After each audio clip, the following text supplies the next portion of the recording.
Oh, happy birthday. Oh, yeah, I don't know. Where are we? I want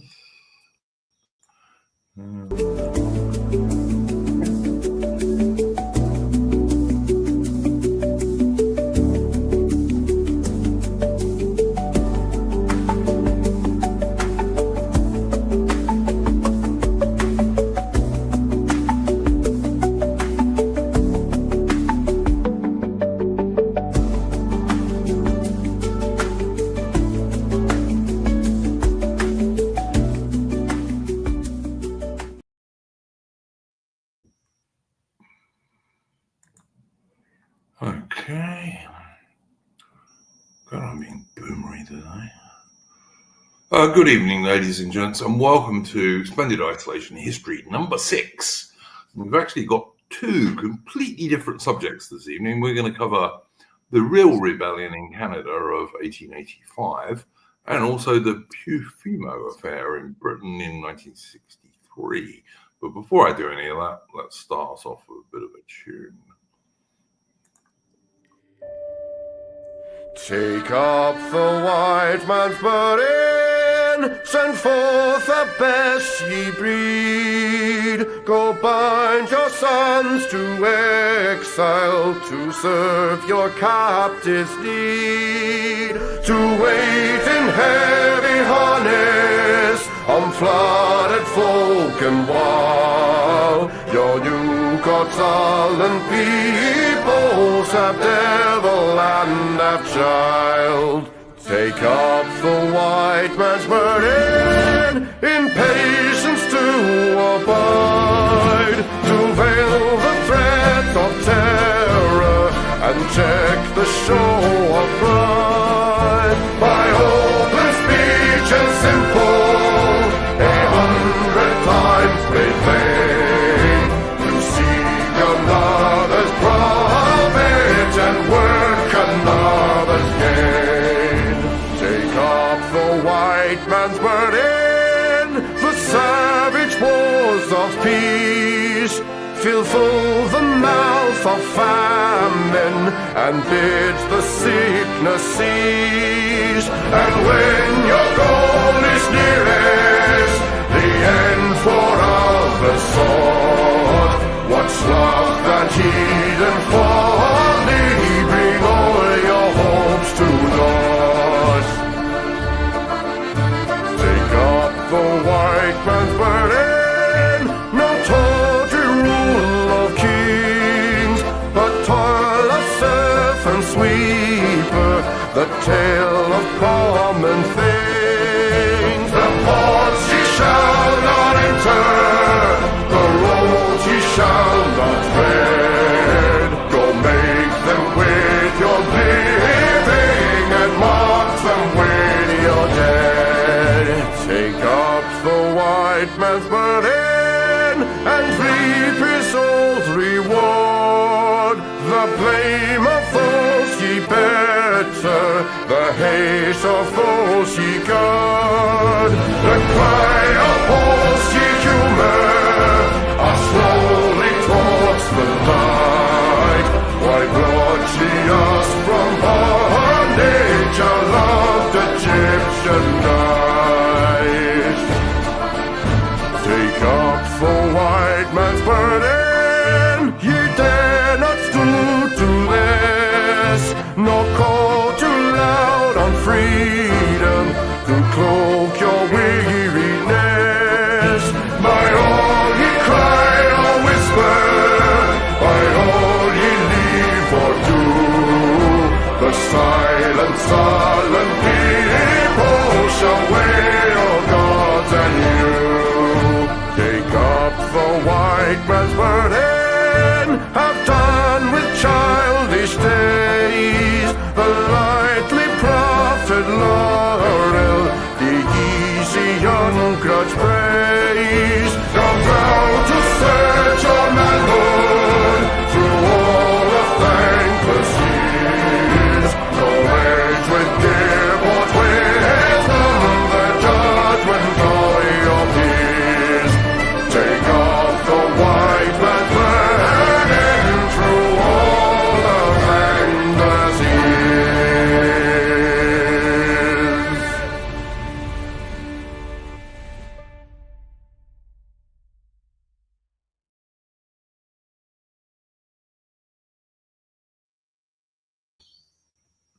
That was, of course, the excellent Chris Gard. Do please go and check out his YouTube channel.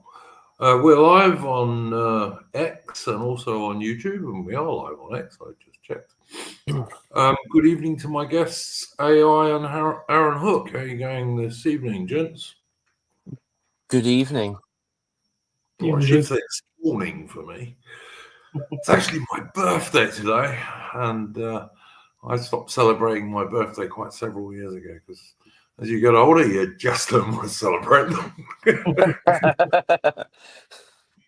So, yeah. I'm going to admit that I am no great expert on either of our subjects this evening. They were suggested by my guests, and they're going to be carrying the can for most of this evening. So there we go.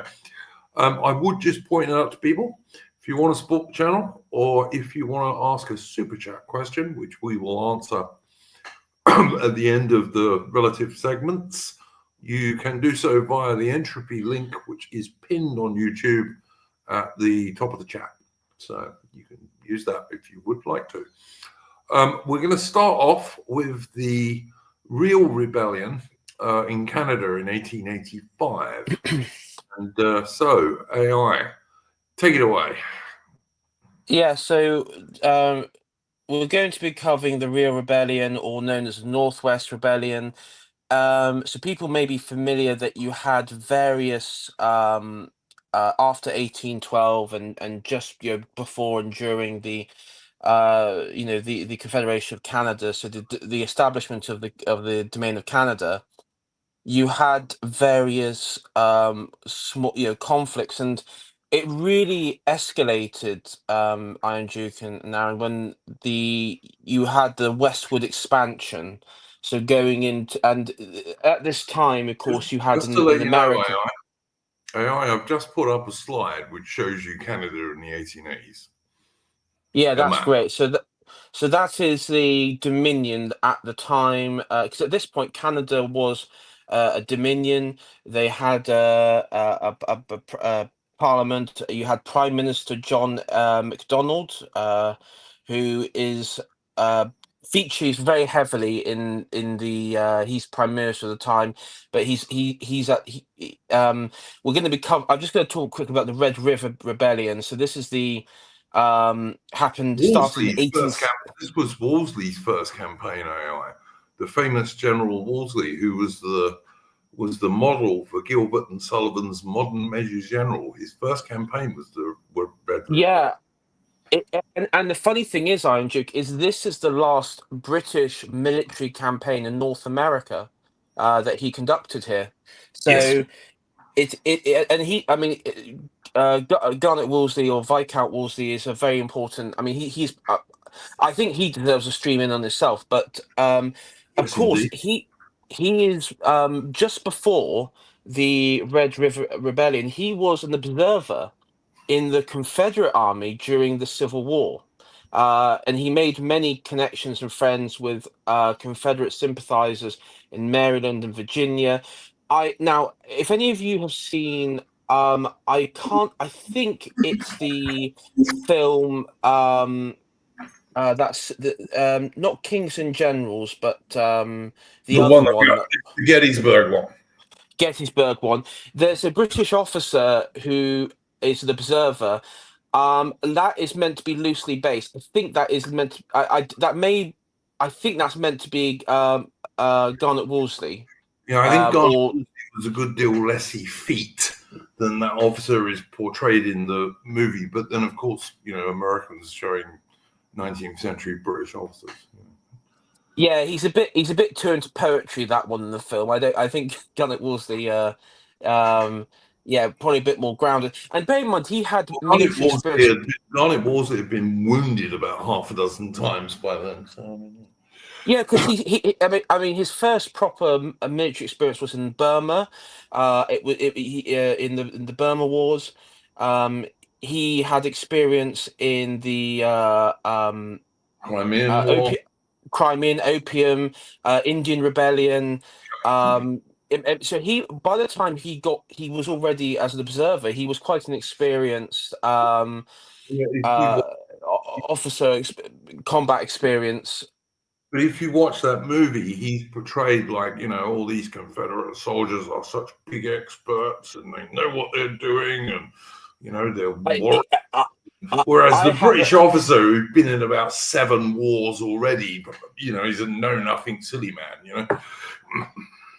Yeah, yeah, and it's funny because he does write letters about his view on the Confederates, and he is very, I mean, he is very pro-Southern. He does like the old South aristocracy in the stock. I think because there's that kinship, right, with England and his upbringing, and I mean, he writes that I mean.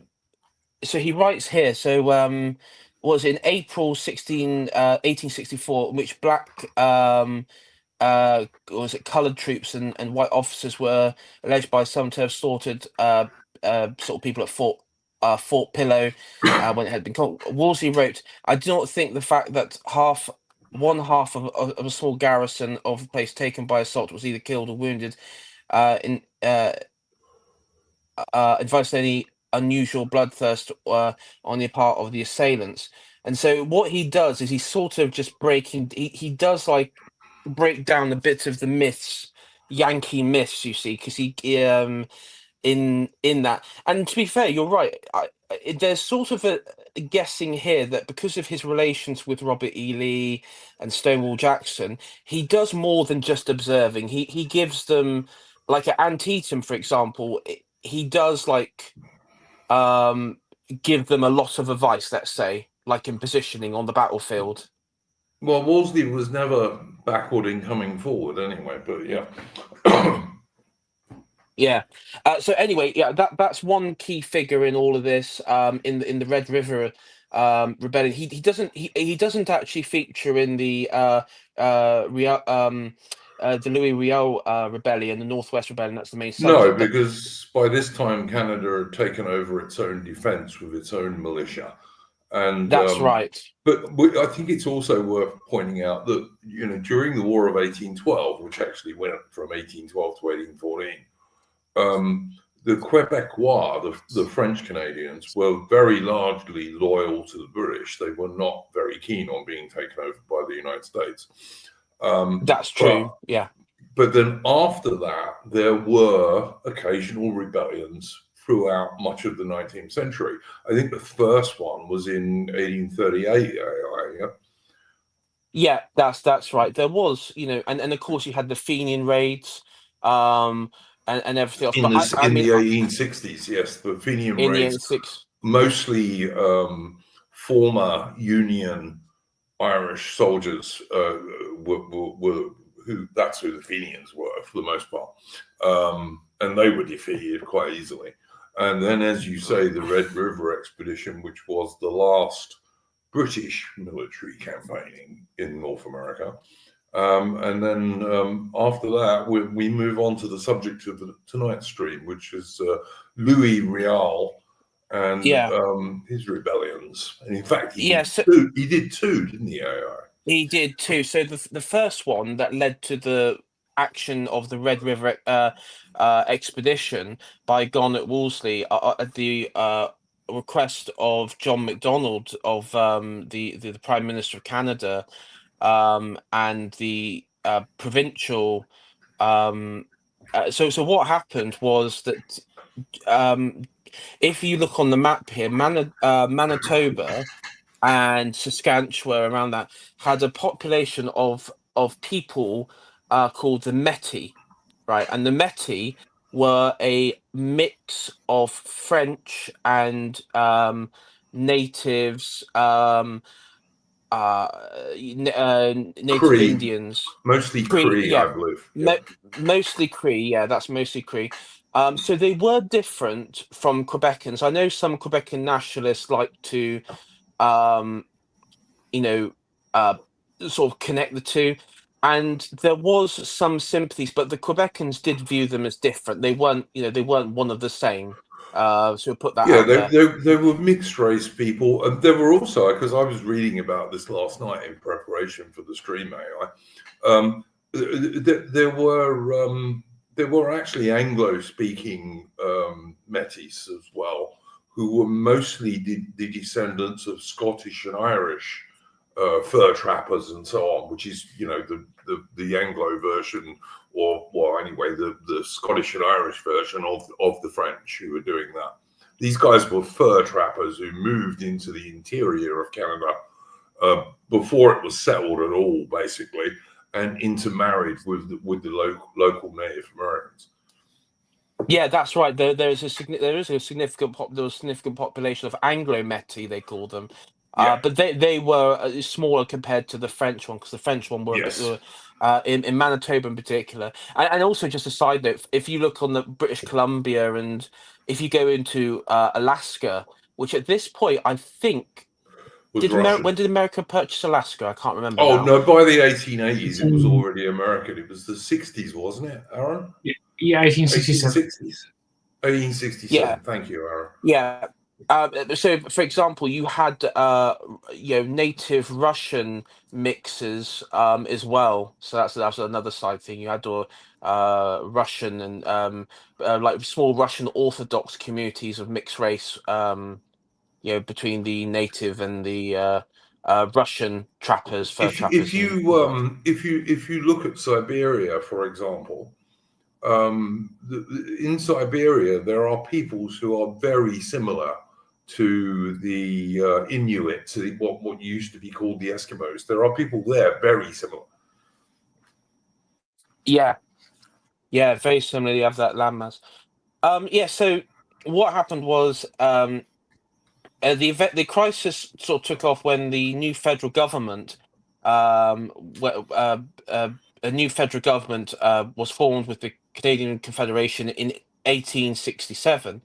Um, so the Canadian government had bought Rupert's Land from the Hudson Bay Company in 1869. So that entire, I mean, basically most of Canada's territory was from Rupert's Land. I think it's only excluding Ontario and Quebec around that. I mean, the rest of it, the sort of gold color you see was on the screen was normally under the control of the Hudson Bay Company before it was sold. Now, but the Hudson Bay, sorry, the governor was appointed was William McDougall, and he was appointed in the Manitoba and like the central part of Canada, but he was governing over, of course, the Métis, the French-speaking population, who were opposed to him, and he was very much opposed to their settlements there. Because at that time you had the sort of steady influx of Anglo Protestants, and of course the Métis being French speaking Roman Catholic. So that you see and by the way, a side note, a lot of these figures that we'll be talking about do come from Ireland.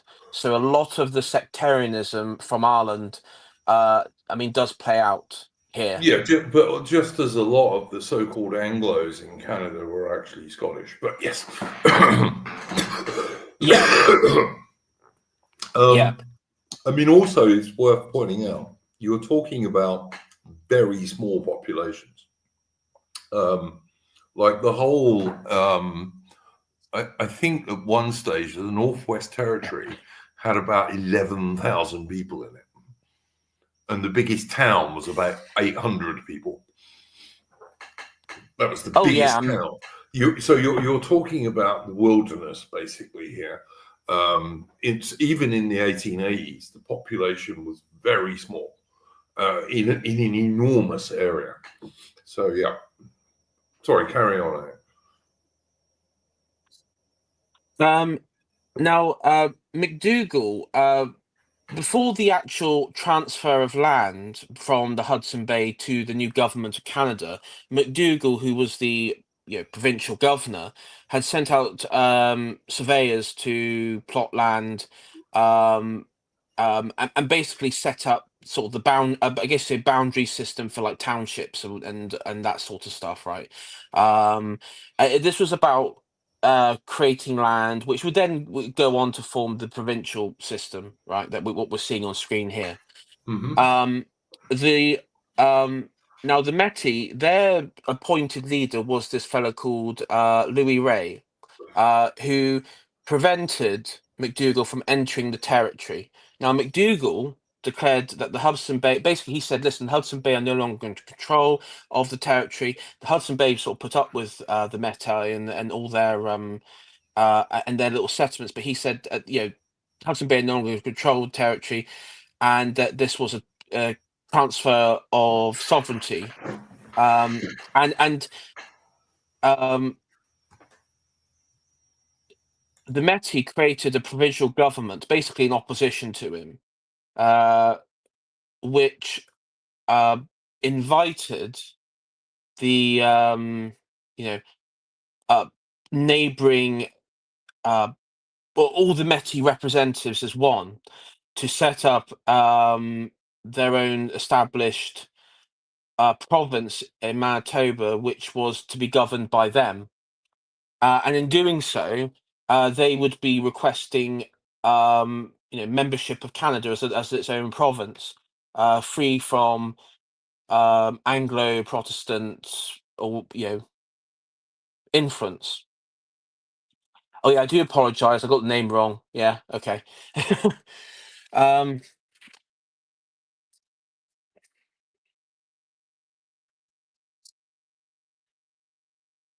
so during this negotiations, Riel's men, The, because AI, I think another thing that is also worth pointing out is if you look at that enormous area of wilderness called the Northwest Territory on the map, which is the top right side of it, pretty much. Sorry, the top left side of it, pretty much. yeah, That was where the Mounties originally were formed. They were originally the Northwest Mounted Police, the famous Canadian Mounties, and it was that area they yes. were formed to police originally.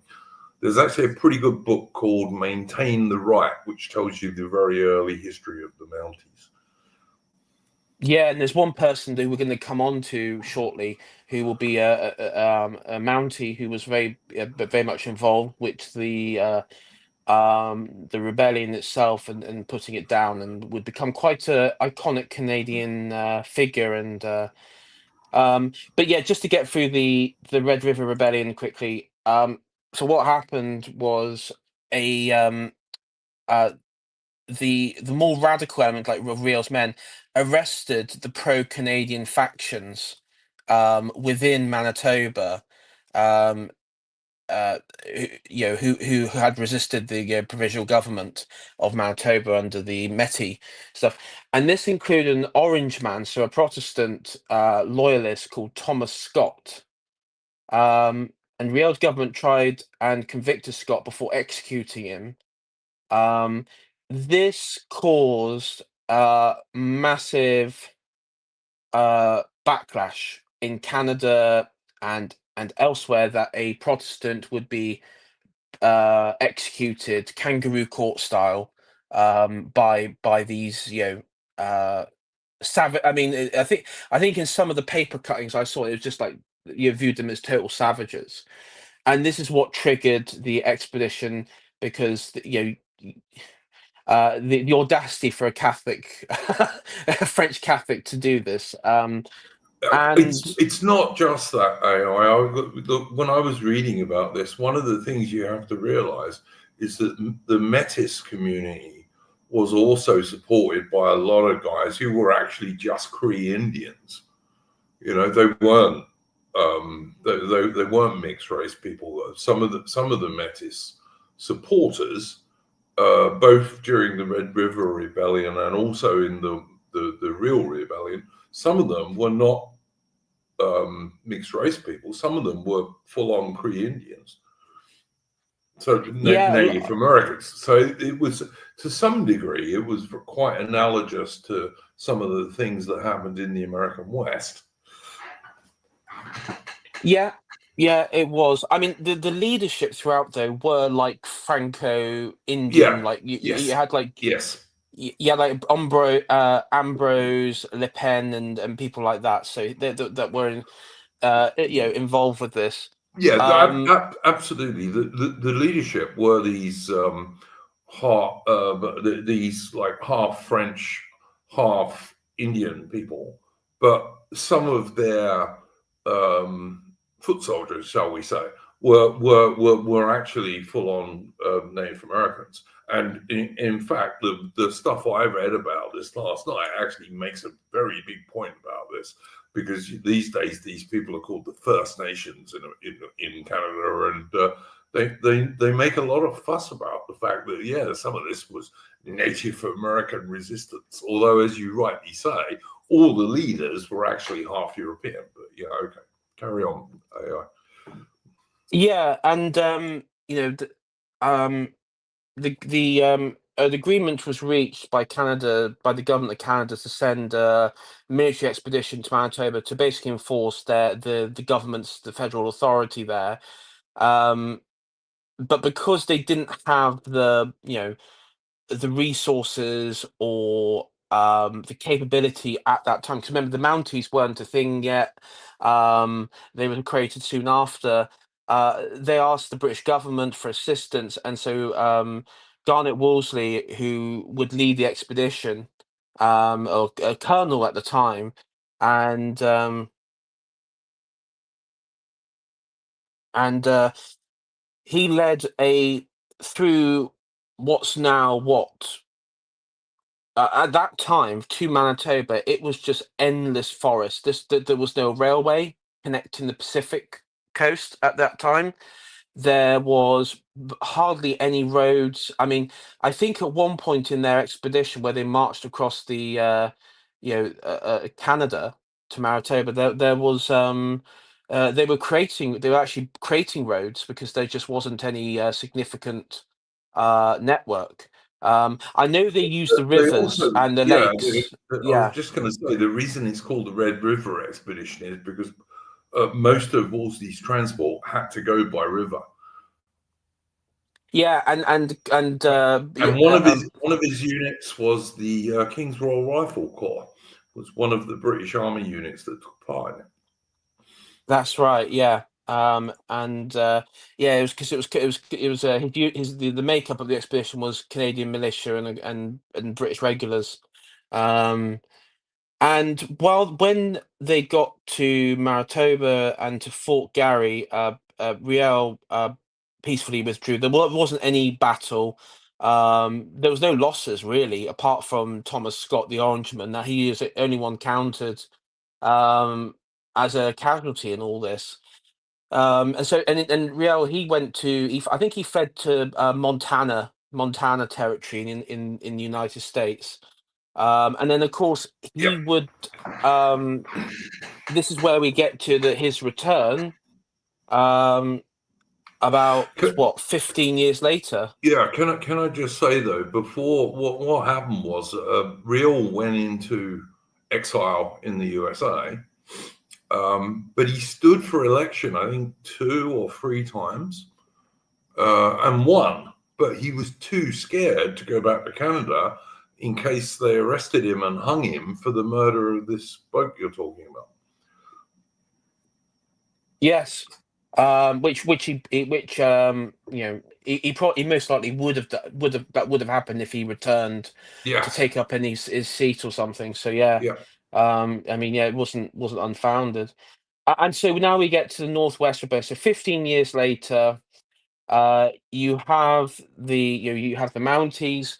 At this point, and this is important, one of the agreements in the Confederation of Canada was before in the 1860s was that British garrisons would effectively leave because they would just be taken over by the Canadian militia and there wouldn't be any British garrisons in these provinces. Yeah, Um, one of the major reasons that the British government was very keen on federation in places like Canada and Australia and South Africa, indeed, was that it enabled them to withdraw most of the British soldiers from those places. Um, After Federation in Canada, the only British soldiers in Canada were in Newfoundland, and they were there to protect the Royal Navy base there. And of course, Newfoundland didn't actually become part of Canada until I think the 1940s, if I remember correctly. I think it was 1947.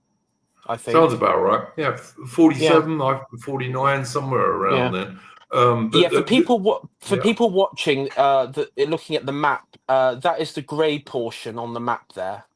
well, it's part of it is Nova Scotia and part of it is Newfoundland's the island, and the Yeah, the island island there of. had the most important British naval base in North America, which is why there were still British soldiers there even in World War II. Yes, and that's right. Yeah, and so what happened with the Northwest Rebellion is that uh, so it began on March 1885 when Louis Riel had returned effectively from political exile in Montana Territory. Um, with the assistance of another sort of on the ground messy leader, Gabriel Dunmond, Riel led a rebellion which consisted, I think it was roughly 250 Métis, 250 native. Again, these were largely, as you mentioned, the Cree, but also of another tribe. So this is like an offshoot of the Cree, the Asin Albany, Yep. who were led by the chief Big Bear and Poundmaker. These are the chief leaders, Big Bear and Poundmaker. I Um, have an idea those people are called the Assiniboine, but I may be wrong.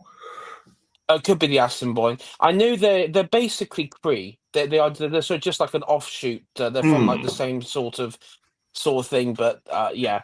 Um, and the government this time the Canadian government had a standing force of about 5,500 men. This included the Northwest Mounted Police and armed, sort of a volunteer force in the Northwest Territories.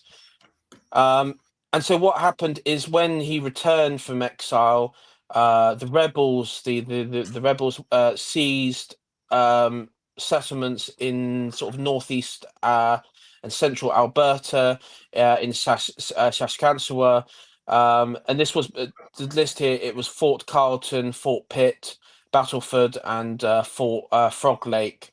Um, and also engaged in smaller excursions at Duck Lake against militia and There Fish were Creek. assorted skirmishes, shall we say? They weren't much more than that. They were skirmishes. Yeah, I mean, some of them were like 10 to 20 people at a time fighting with maybe like a couple killed, a Yeah, few yeah. injured. It wasn't. I'm not. It isn't like. And this is something. Is the artwork that you'll see. Makes it look like these great huge battles, and they're not entirely the case, but Oh well, yeah. look, the thumbnail for this stream is the main final battle of this rebellion, and to give you an idea, there were about 900 Canadian government troops, and maybe 300 or 400 Métis and Cree.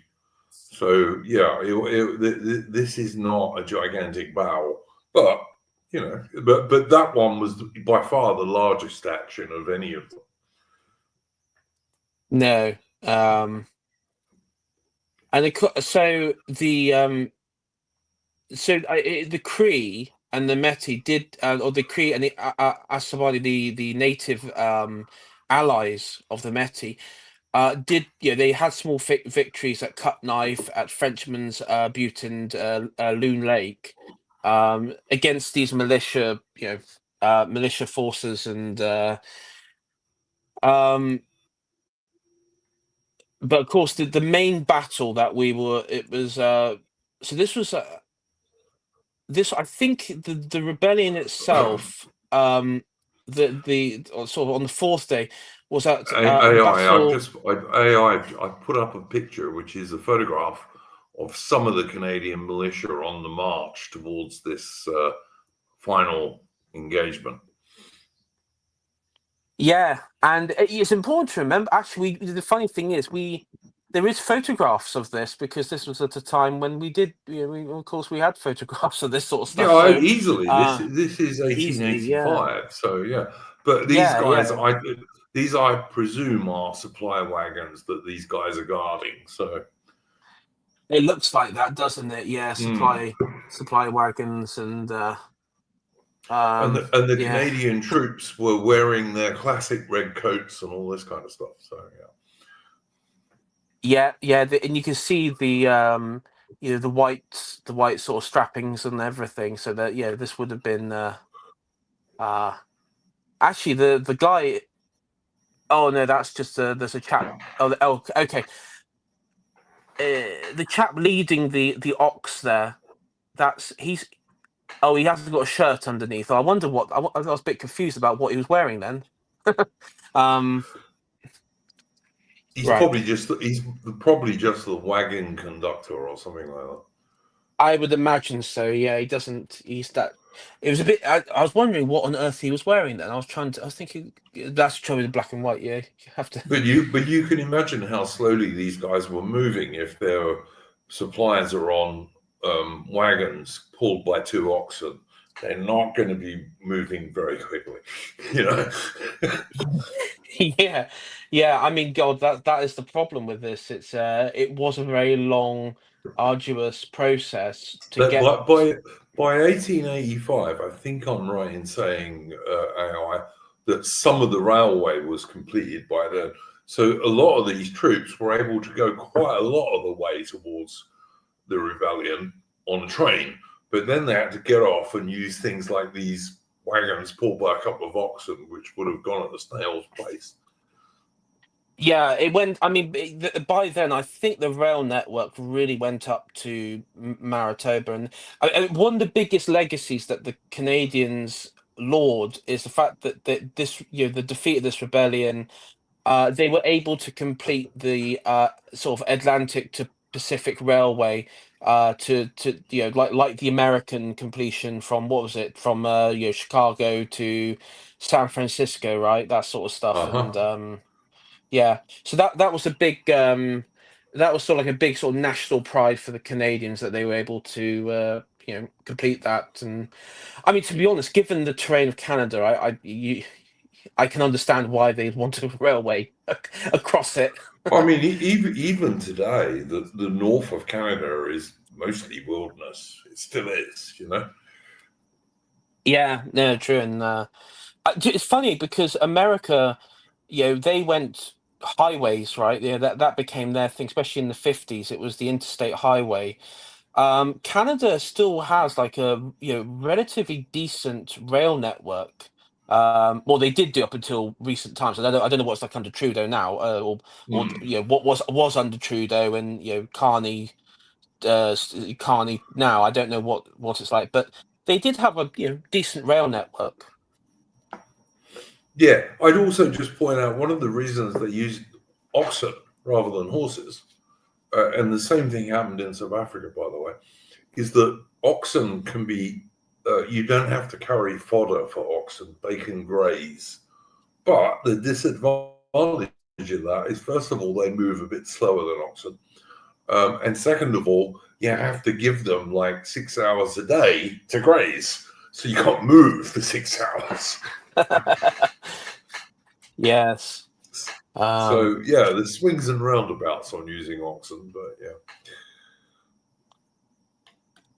Yeah. yeah.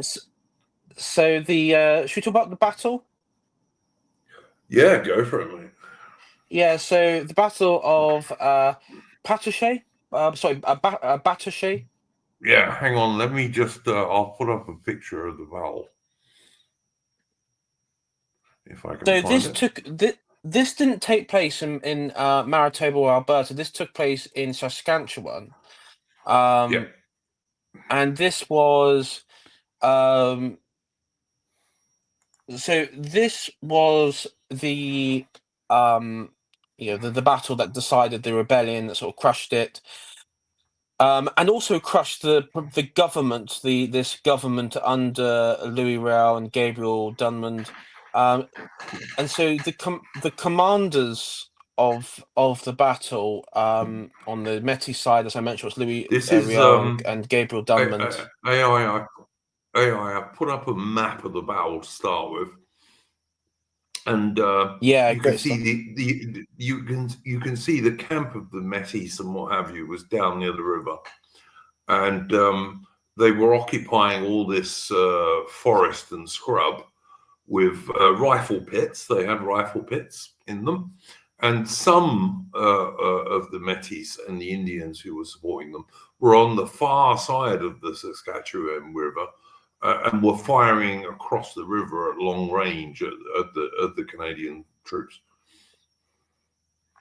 Yes, and yeah, and the British commanders, the British commanders was oh sorry, the Canadian commanders, even though they Yes. were British, force of habit, Frederick Middleton and Baron what was it, Baron van Strappensee or Yeah, and incidentally, it's worth mentioning this battle lasted 3 days.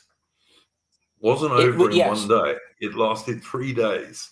And basically, the Canadian commanders probed the enemy position and they were trying to keep the casualties down, which is, quite a sensible thing, especially when your soldiers are volunteers. So. So the first stage of the battle was Mission Ridge. That was on the 9th of May. Now Iron Duke, there is I can't get it from here. If you can find, there's a photograph of the opening stages of the battle where a house I think it's like a Yeah, no, farmhouse I or did. something's on I fire. looked at it. And all you can see is like two soldiers and something burning in the distance. It's not a very useful photograph. So I didn't download it, but I did see it. Yeah, yeah. I mean, people can find it for themselves. Is it If you there's if you just put in the name of the battle, which is Batoche, Batoche. If you put in the Battle of Batoche in 1885, you'll come up with what illustrations there are, basically. Yeah, I mean, one of the photos I got here is a farmhouse on fire, and you can see the Canadian wagons um, advancing towards the burning property, along with a couple of troops walking between the wagons and the fence. So this is like the advance into the. I think by looking of it, and I'm looking at a map comparing the two. I think this is the the Canadians, sorry, advancing towards the river in this the open or to Mission Yeah, Ridge. Yeah, I this is think it was Mission Ridge. very early on, though, because you got to understand that in 1885, to take a photograph, you needed a great big box contraption on stilts and also quite a long exposure. So there are no action photographs from this battle. The funny thing is, and I do know this from photography, I can see in the image there's it looks like a smudge, and it looks like you can see amongst, I think some of them are ox, but there looks like a couple of horse. I can see horse heads, but it's all blurred. Now, that it tells me is They because moved. they moved very quickly because he was. I mean, the soldier in front of him, I would say, was standing still or walking very slowly to even get a clear image. But the blurry image of the horses, I would say they are probably advancing very, very galloping in. I would guess. That is my guess there. Yeah, almost certainly, mate. Almost certainly. Yeah. So that'd be my guess. Yeah. Um, Middleton at the start of the battle. Middleton approached the church at Mission Ridge on the morning of the 9th of May, um, in order to basically bring the agreed plan to effect. Um,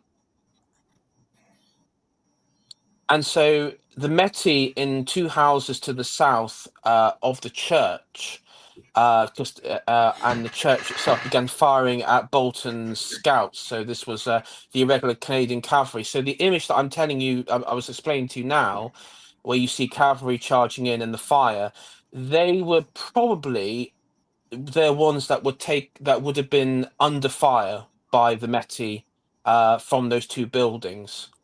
Yes. Um, though I'm a bit confused about time. I'm a bit confused about the timeline of events because of the fire that's in the image. So I'm wondering, is this happening during the battle, or is this reinforcements and the other people took I fire? think it's I don't very know. early on. AI. My interpretation from reading about this yesterday or last night for me is that photograph was very early on. The battle, as I said, lasted 3 days, and basically what happened is the Canadians would put in a holding attack somewhere and then try and outflank the enemy. And the enemy would move and then therefore stop them from advancing because the Canadians didn't Yeah, want to take loads of casualties because these are volunteer soldiers. They're not regulars, you know. And the next day they tried an outflanking move on the other side, and the Métis moved and stopped that. And then the Canadians started to get really bloody annoyed. And mm, eventually, this picture that I've got up now was eventually the Canadian militia and their officers got so annoyed they just launched a big charge. And what this what this painting is this charge that they did. And you can see the river is in the background with some of the Métis on the far bank, but a lot of them forward of this. But by this stage, so many of them had moved off to the flanks to try and stop these flanking attacks. And also, apparently, they were running short of ammunition.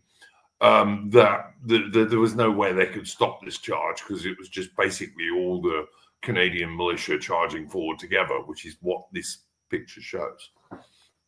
yeah. I mean, it's also going back to the church and the initial start of the firing. It is important the Canadians quickly, and probably this is the image that we talked about, the reinforcements that you had. Second Lieutenant Arthur Howard, who was a Gatling gun expert. Um, Well, also brought it. it's worth saying the Canadians had, I think, I'm not sure if it was 2 or 4 pieces of artillery, 2 or 4 guns. They also had a Gatling gun as well. Yeah, they had. I think it was two. The other. Yeah, it was a Gatling gun, one Gatling gun, and then Middleton brought his artillery out onto the ridge and began shelling the town.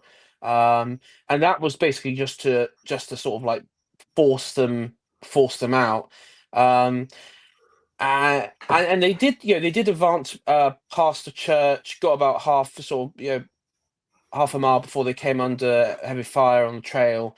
And this is, as you said, when you end up having like these pop shots and them sort of like uh, firing, withdrawing, and you just bogging down the Canadians.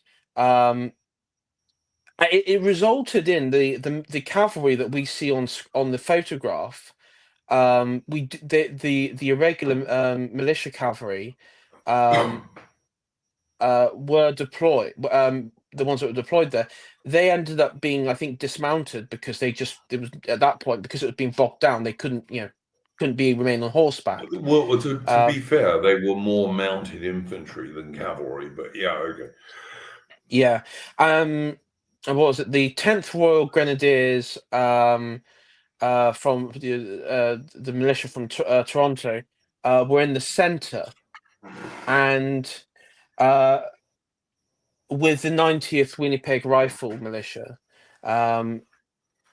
And so Who when wore they who advance, wore green, by the way. The Winnipeg Rifle Militia followed the British practice, and the rifles wore green while everyone else wore red, as you can see from the pictures. yeah, that's right. And you, yeah, the you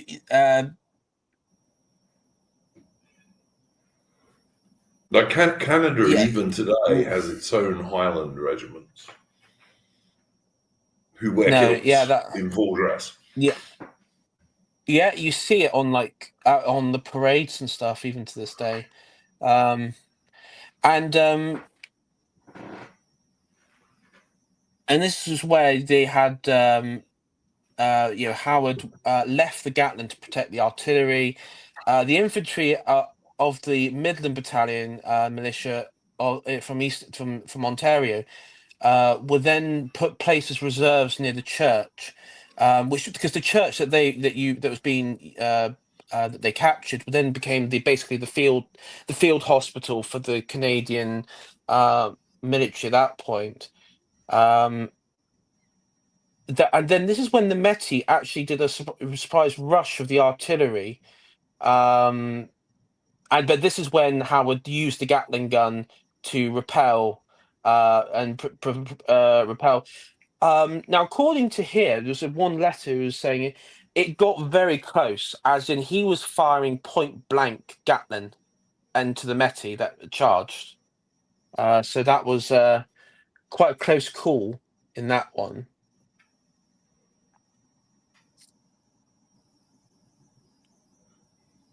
Yeah, sure. I Yeah. just say, Aaron, if you've got anything to add to this, please do interject me.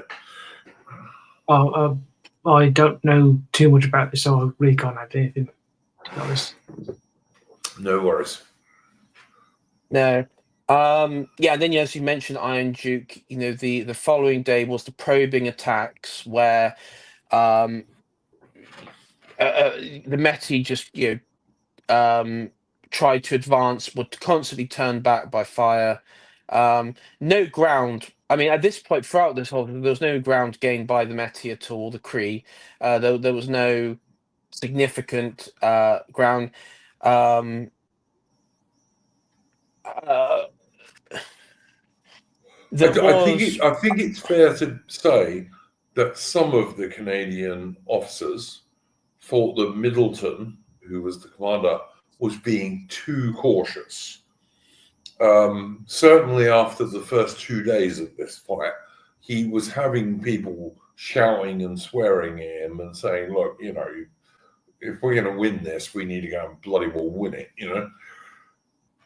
yeah, but that was the thing, and even his subordinate Bowen there even had to concede that they couldn't, because the problem is the more you sort of entrench yourself, it then becomes like a stalemate situation, and that's how Yes. you end up losing if you're not actually taking decisive action. I mean, we talked about not a couple of weeks ago what happened in Afghanistan, right? Um, and I guess in a similar thing, if there was a huge defeat here, they are quite deep in Meti territory. If there was to be a retreat or a disaster, to occur, um, it would be very difficult for the Canadians you know, to It withdraw. would, but it would. But let's be fair. There were 900 government troops, and at most about 500 of the Metis and the Cree. So yeah, Yeah, I mean, it was unlikely that there would be severe thing. very unlikely. Um, But the thing was, eventually, the Canadian officers and soldiers got really. They'd had enough of this pussyfooting around, and this is yeah, why you get this big charge painting, because that's what happened. In the end, they just charged them and thought, bugger this. And fortunately, perhaps, from the Canadian point of view, the Metis and the Cree were supposedly running out of ammunition by this stage because they'd been fighting for 2 days already. And so not that many guys were killed. And, the charge basically just overwhelmed them. yeah, and it was the soldiers that charged on Batoche were under the command of that Baron von Strappensee, who, yeah, I mean, it was a total charge into clearing the town. Um, and I think um, there was really the last defenders surrendered quite quickly when when the artillery and the Gatling gun was brought up in the town, because I mean at that point it was certain death, right? So that was quickly get Yes. and the entire leadership surrendered to including Louis Riel himself, because he was all present on this, and Gabriel Drummond and all the people involved here would go on to surrender, like Big Bear and Wandering Spirit was killed. I was he killed at this battle, or was he killed somewhere in another skirmish? I can't recall now. I don't know, Um, mate. I would just say that in terms of casualties, the Canadian forces lost 8 dead and 46 wounded, and the Metis and Cree people lost somewhere between 16 and 51 dead and 30 to 173 wounded. I really don't know what's true. There are varying accounts, but basically the Métis and the Cree lost more dead and wounded than the Canadians did. So yeah, yeah, but and it was a big skirmish rather than a battle. yeah, I mean, to call it, I think it was. Looking at it, it was unnecessarily dragged out. I think it was. It could have been. I mean, it could have been dealt with that very day. You know, when that photo was taken, Yeah, but it could have really been but then done, sort of done at that point. But I suspect if they'd have done that on the first day, there would have been a lot more than 8 dead. That's the only thing I'll say. Yeah, true. It's strange because mm, yeah, it I wonder if it was the fact that they didn't bring up the artillery in time when they were to take the Mission Ridge. I don't know. Um, the aftermath of all this, though, was uh, uh, effectively the trial of Louis Riel and his subordinates, um, and he was executed uh, shortly after for treason. I think, Despite, hang on, let's point out the jury that convicted him, which was an Anglo jury apparently, um, actually did say they suggested clemency. They didn't really want to execute him.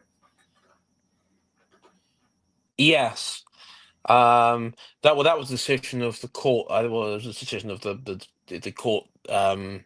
Not of the jurors, but yes, there was a. He was the trouble is he was found guilty on treason, and so there was there was at the time there was Yeah, only and one. he'd already killed. He'd already executed this other dude in his first rebellion. So yeah. Yeah, I mean it's kind of yeah. It was obvious.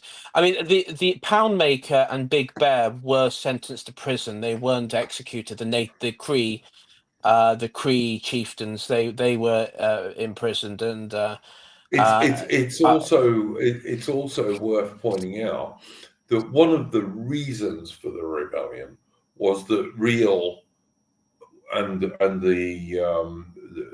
Metis and some of the Cree wanted the Canadian government to come and resurvey their settlements and their farms and stuff.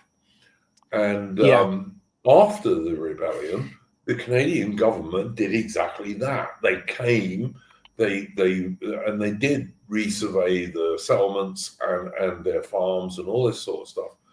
And today, of course, what you get is the so-called First Nations in Canada moan about the fact that their ancestors, after this stuff where everything had been resurveyed, then sold their holdings, which they did mostly, not all of them, but a lot of them. They then sold I their mean, holdings to incoming sellers, as if that is the Canadian government's fault, which of course it wasn't. They could do what they liked with their own I mean, holdings, you know. yeah, and before any sort of like, if any leftist ever does watch this, and they'll say, "Well, what about the 8 other hangings, like the mass hangings?" of like the other natives. So that's people like Wandering Spirit who, and and Little Bear and Walking in the Sky and Co. The reason they were executed wasn't because of treason. It was because they murdered at Frog Lake and Battleford Yes. a couple of farmers, and quite frankly, if they did, they deserve to be hanged for that. I have no sympathy Yeah, because they, they they just, were yeah, executed for murder. It had nothing to do with fighting or anything. They murdered people, so they executed them. Well, that yeah, happened yeah, back in yeah, those and days. yeah, exactly. Well, I mean, what the fuck do you think you're going to be? Excuse my language, but what do you think they're going to be done for, right? And then, and to be fair, the Canadian government, in response, because there was a food shortage, because of the conflict and everything, there was a food shortage with the Cree and the native tribes in that area. They did send um, food supplies and stuff. And this would play in because, of course, not so long after, you would have the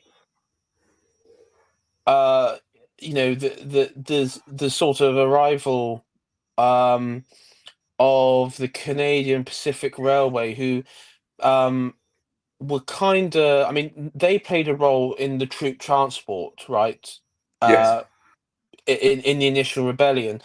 But for them, they were really pushing the government for setting out, you know, total control of these like routes because they were. I mean, their thing was and this was John McDonald's, the Prime Minister's sort of vision or his legacy was the cross link between the continent from the Atlantic to the Pacific, a railway across, which was achieved because of this. So. yeah, no, absolutely. But I would just say that Riel's original complaints were addressed by the Canadian government. They did come and resurvey the Cree settlements and the Metis settlements, and also their farms. Um, Subsequently, many of these were sold off to new settlers that were coming in, but that wasn't the Canadian government's fault. I mean, these guys owned their property and they decided to bloody well sell it. Is that the Canadian government's fault? No. But also the arguments by, I mean, again, it's like, evil colonizers come in. I was like, hold on a sec. The Métis were happy under the Hudson Bay Company. So nothing. I mean, it's not like anything changed. It was just that there was a new political authority. They chanced it because they wanted to try and create their own province with their own demands, and ultimately they overstepped the line. I mean, they probably would have got some settlement if they didn't murder that orange man, right? They Yep, probably would yep, have got their settlement, but they quite overstepped likely. the mark. Yeah, and they overstepped the mark, and they got in, and then they went off in the rebellion and then murdered farmers. Like, what the hell? What do you think is going to happen? Definitely. Yeah, no, I don't disagree with any of that. I would just point out one thing, that when all this was happening in 1885, General Wolseley, who did the Red River expedition we were talking about earlier, he, of course, was in the Sudan trying to rescue Gordon at Khartoum. And he actually took Canadian voyageurs, like guys who took boats up and down Canada's rivers. He took some of them to the Sudan to take his troops down Yeah. the River Nile, which Now, we'll talk about at some stage when we get on to yeah, Wolseley's Gordon Relief Expedition. yeah. Now, some of the British commanders who took place in this, there's only two of them we mentioned. Canadian commanders, mate. Sorry, Canadian commanders. I mean, let's be honest, they're British, but yeah, Canadian Yeah, commanders. they were, Yeah, but yeah, yeah. yeah, I Canadian know what you're commanders. saying. Yeah, Canadian commanders. So of course you had we had Middleton. You had William Dillon Otter, who was I mean, he was one of the few that was actually a Canadian. He was born in Canada, and he was on the Chief General Staff. head of the Canadian militia. So he was, he was more notable, I would say. I mean, he was in the Second Boer War, at the Battle of Paardeberg. Yeah, because the Canadians fought in the Anglo-Boer War. Yeah. Yeah, and also the Fenian raids as well before the Northwest Rebellion at Battle of Ridgeway. But one of the most notable figures, I would say here in Canadian, as the thing, is Sir Samuel Steele. Again, born Canada, born Canadian.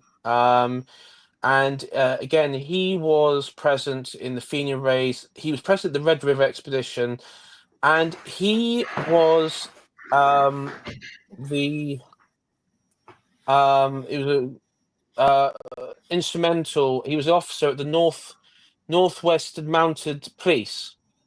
Yeah, And he I was would head. just say, I would just say, AI, that if anyone's interested in the Fenian raids into Canada, you can't do better than go and watch a channel on YouTube called British Muzzleloaders by a Canadian guy called Rob, who's of proud Scottish heritage, as many Canadians are. And go and watch British Muzzleloaders. It's a fabulous channel anyway. But he's got some quite detailed stuff on some of the Fenian raids into Canada in the Yeah, 1860s and stuff. So yeah, go and check that out by all means, guys. yeah, that'd be quite an interesting one. Sam Steele. He was known for, I guess, securing the Yukon province in Hmm. western, the border with Alaska, where you had a particular lot of American um, prospectors crossing, uh, looking, during the gold rush there. I think it was it the Clodagh gold rush? I think, if I remember correctly, in the Yukon. That's what he was dealing in. Like, I think it was the 1900 something or something like that. Anyway, I'm not too familiar on the gold rushes, so you have to check. But yeah, he was also present at the Battle of Wolfsburg during the Second Boer War as well. A lot of these people, as you mentioned, went to South South Africa, Africa. and yeah, Yeah, the Royal Canadian Regiment fought in South Africa, as did some Canadian Mounted Infantry regiments as well. But yeah, absolutely. Aaron, anything you wanted to add to this?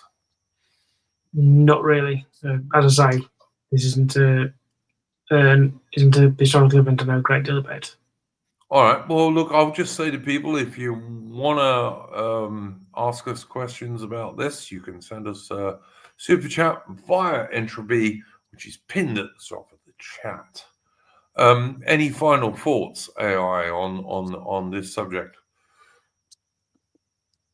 um, Is I don't know how. I mean, I can imagine how this subject is talked about in Canada on the societal level. I imagine the Canadian uh, and their British, the Canadian Anglo people involved in this are seen as villainous, evil colonizers, and the Métis as Only being by these innocent. lefties.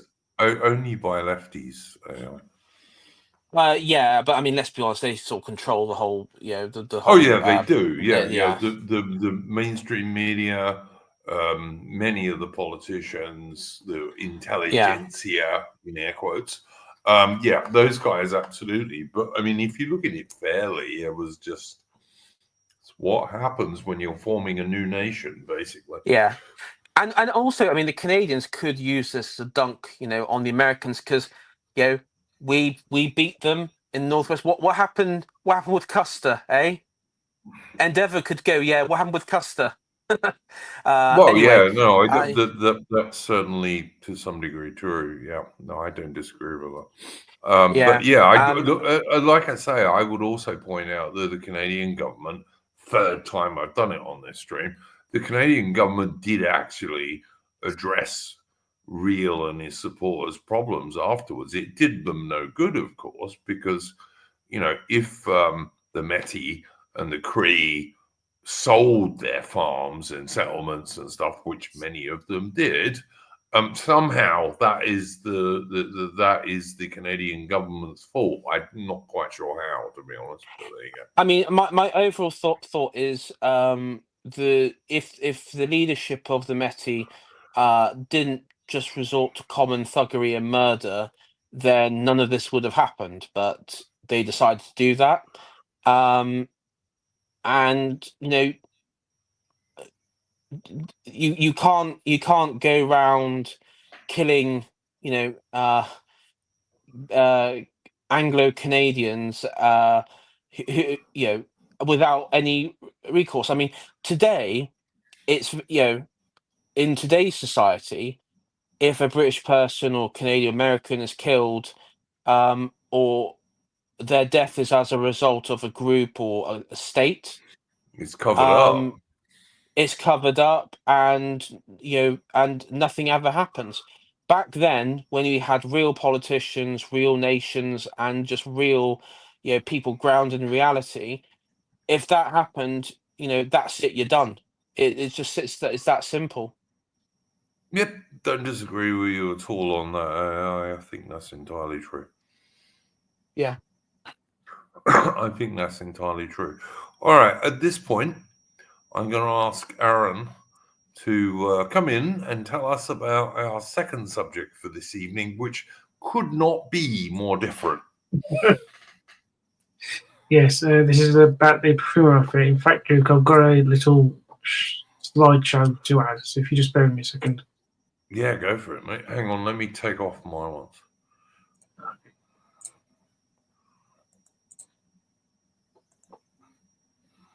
Right, so just bear with me a second. Oh, there we go. There you go.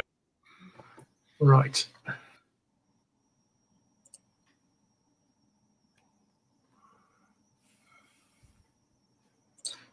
think you might have to bridge up on your end, Duke, if you can see it. Yeah, That's it. Right. So this is the gentleman in question after whom the scandal's named, John Profumo. He was a Conservative MP. He was elected in 1940, and he would serve until 1963. And the scandal involves himself, who at the time when the scandal took place was Secretary of State for War, and this young woman called Christine Keeler, who in 1961 was working at Murray's Cabaret Club. Cabaret. Yeah. In London as a dancer, topless dancer at the time. And yeah, she was a stripper, basically, at least. Yeah, and what happened was that the short version is that she slept with Profumo, but she also was supposedly sleeping with the Soviet naval attaché Ivanov. That's not quite true. A KGB type, a Soviet intelligence type. Yeah. And that's not quite true, as I'll show. So the whole thing begins in April 1960 when Ivanov is appointed as the naval attaché at the Soviet embassy in London. I think he's the second in command of he's a number 2 in terms of the KGB station in London, and his initial duty is to manipulate agents of influence. However, it becomes quite clear to both the higher ups and the other members of the Eastern Bloc. All right, I've got to interrupt you for a second, Arron. Richard Phillips says, "Come off it. She was a whore. I hope we're not being PC." Look, I'm just going to say this. I think if she wasn't a prostitute, she was a demi-rep. So she was almost a prostitute. A great many strippers, and she was a stripper, are prostitutes if they get paid enough money. This is just the truth. She was also a hostess in a club. And in the 1960s, if you were a hostess in a club, you were a prostitute, basically. So I'm not going to disagree with Richard Phillips there, although I know Arron doesn't totally agree with me. But anyway, there we go. Yeah, I disagree mainly because the allegation of her being prostitute was used to prosecute Stephen Ward for pimping, and that wasn't true. But I'll come to that shortly. So, as I say, Ivanov is just portraying, is showing himself to both the senior people of the Soviet embassy and the other Eastern Bloc embassies, that he isn't particularly interested in espionage. He's far more interested in enjoying himself. And so he becomes well known in sort of London, the Western nightlife, as the playboy of the Eastern world. And through sort of his gambling, he gets to know Sir Colin Coates, who is at the time, editor of the Daily Telegraph. And it is through Coates that Ivanov meets Stephen Ward. Now, Stephen Ward is an osteopath and also a quite talented sketch artist. He knows Coates because Coates suffers from lumbago, and so Ward has treated him. And in return for that, Coates has employed Ward as a sketch artist. So, for example, he goes out in I can't remember in mid-60 to take sketches of the Eichmann trial in Israel. And so Ward and Ivanov meet over dinner at the Garrett Club with Coates. They hit it off, and then Ward takes Ivanov and Christine Keeler, who he's met before this, because Ward he frequently goes out to Murray's, and takes them to his cottage at Clifton. Now, Clifton is the home of... I know where Clifton is, mate. I used to go there frequently. I used to live in that part of the world. Very, very wealthy, yes. Yes. The Astor family are Anglo-American. The original Royal Astor... Arseholes, by the way. Lady Astor was a scumbag in World War II. Yes, she was. Yeah. Yes, a remark about D-Day dodgers didn't go down well with the troops in Italy in 1944. Understandably, yes. And Lord Astor at the time... You're already into, like, corruption here. Yes. Arron. And like, why do you take a young stripper off to somewhere in Clifton with a Soviet naval attaché? I mean, this is a strange thing to do to me, but maybe I'm just being naive. I mean, I don't know.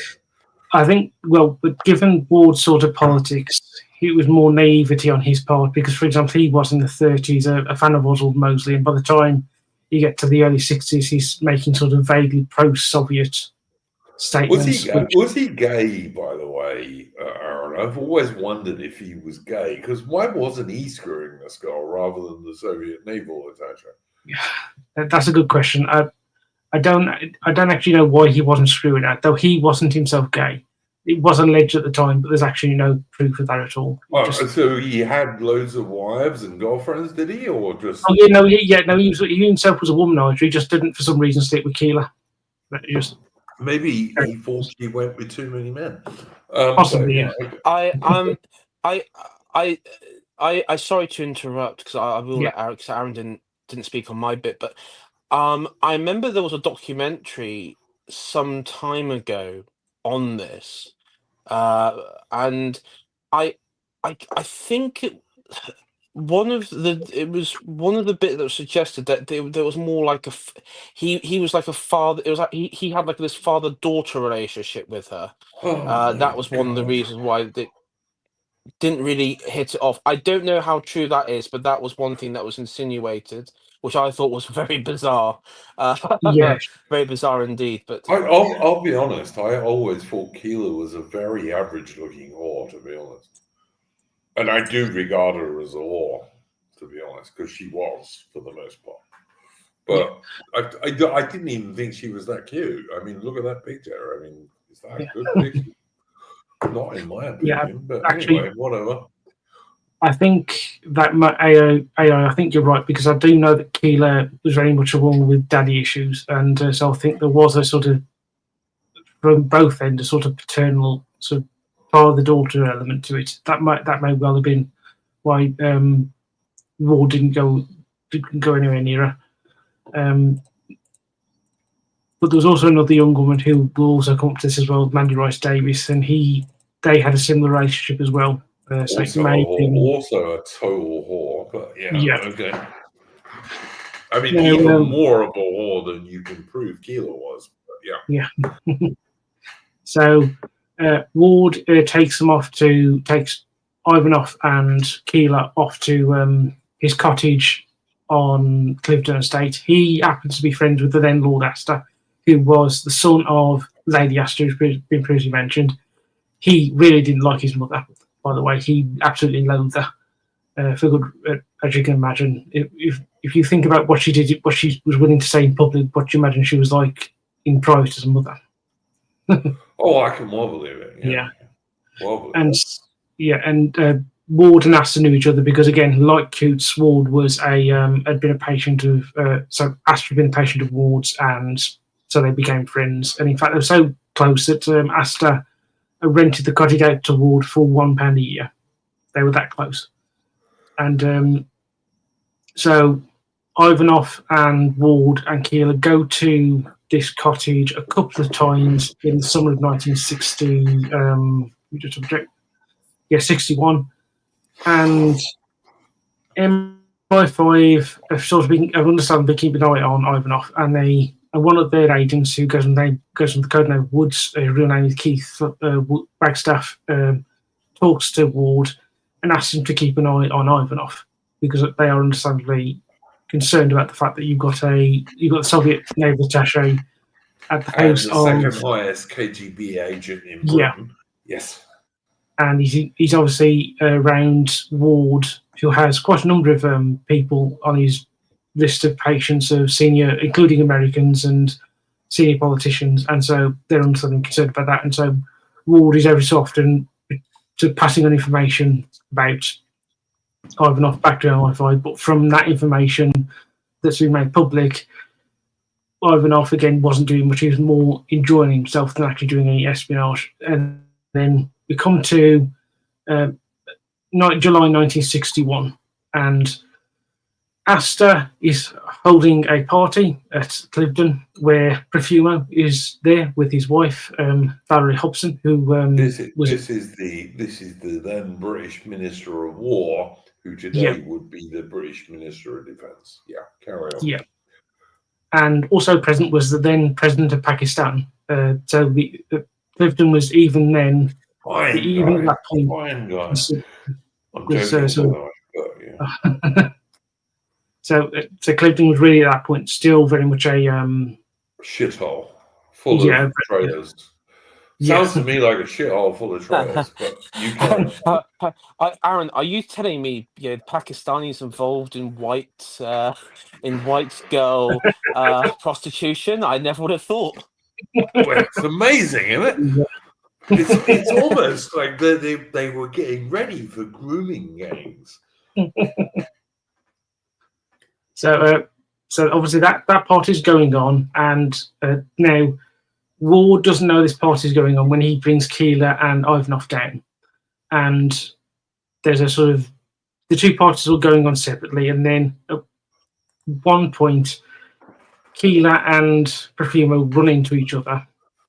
They get on, and after this, they end up sleeping together. Now, depending on who you ask, hang on, how old was Profumo at this stage? Profumo was about, I think he was in his early 40s, I should think. I think he was born in, I think he was about 24, 25 when he was elected as an MP in 1940. So he'd be about 40,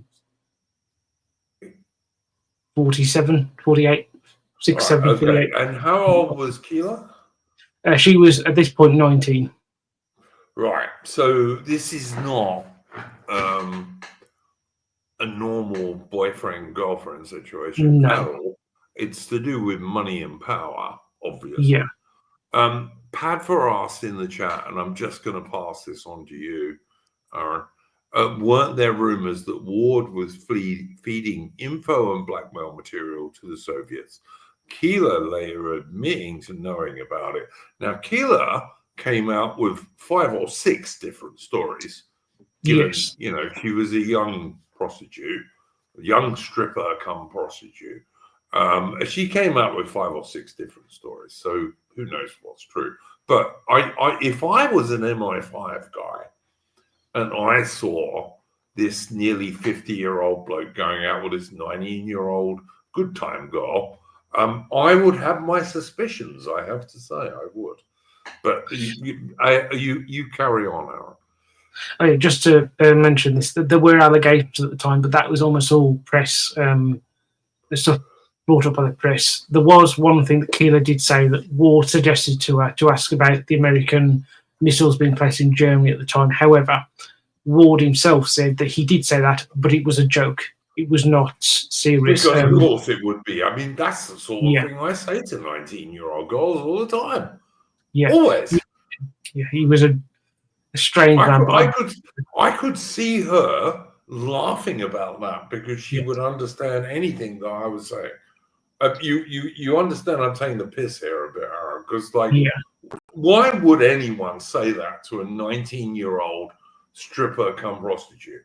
It doesn't make any sense whatsoever from the point of view of Ward. It really don't. Yeah, that's not a joke a girl like her would have got. No, and I say he was, when it came to politics, very naive, and he was very a strange man. What I'm trying to say is I don't believe Ward when he says that. Oh, I do, purely because he had no connections with the Soviets before he meets Ivanov, and he has one or two connections with that we know of. But then he's meeting Ivanov, and Ivanov is the Soviet naval attaché in London and also the second highest KGB agent in London. So, you've got to be pretty dumb to not realize this is a bloke who's after information. Now, from what you're saying at the moment, Aaron, Ivanov wasn't very good at his job. But was he totally shit, or was he actually quite good and just pretended? Well, given what happened to him when he gets sent back to Moscow in '63, I suspect he was completely shit. Okay. Yeah, so obviously Keeler and Profumo end up sleeping together for, depending on whether you ask Keeler or Profumo, it was, I think Profumo said that they shagged twice, and Keeler said it went on for a couple of months. But anyway, whichever it was, they ended up breaking it off by September 62, September 61, it's over. And so from that point until when the scandal starts being sort of dug up by the press in January 63, and Profumo doesn't even think about Keeler. And now, at this point, MI5 have informed the Cabinet Secretary, Sir Norman Brooke, and he has gone to Profumo roughly after Profumo had broken it up with Keeler and mentioned the fact that she is associated with Ivanov via Ward. And so at that point, Keeler doesn't have anything else. Profumo doesn't have anything else to do with Keeler. Now, what happens then is that over the next 2 years, Keeler gets involved with 2 West Indians. One called Johnny Edgecombe. Oh my God, what a surprise. Yeah. What who I think is let me just double check on the information. I think he might have been a drug dealer. Like I said, she was a whore, Aaron. Yeah. I'm sorry. Yeah. She was a whore, man. I know. I have to call her a whore. I just wasn't willing to call her a prostitute. You understand the difference?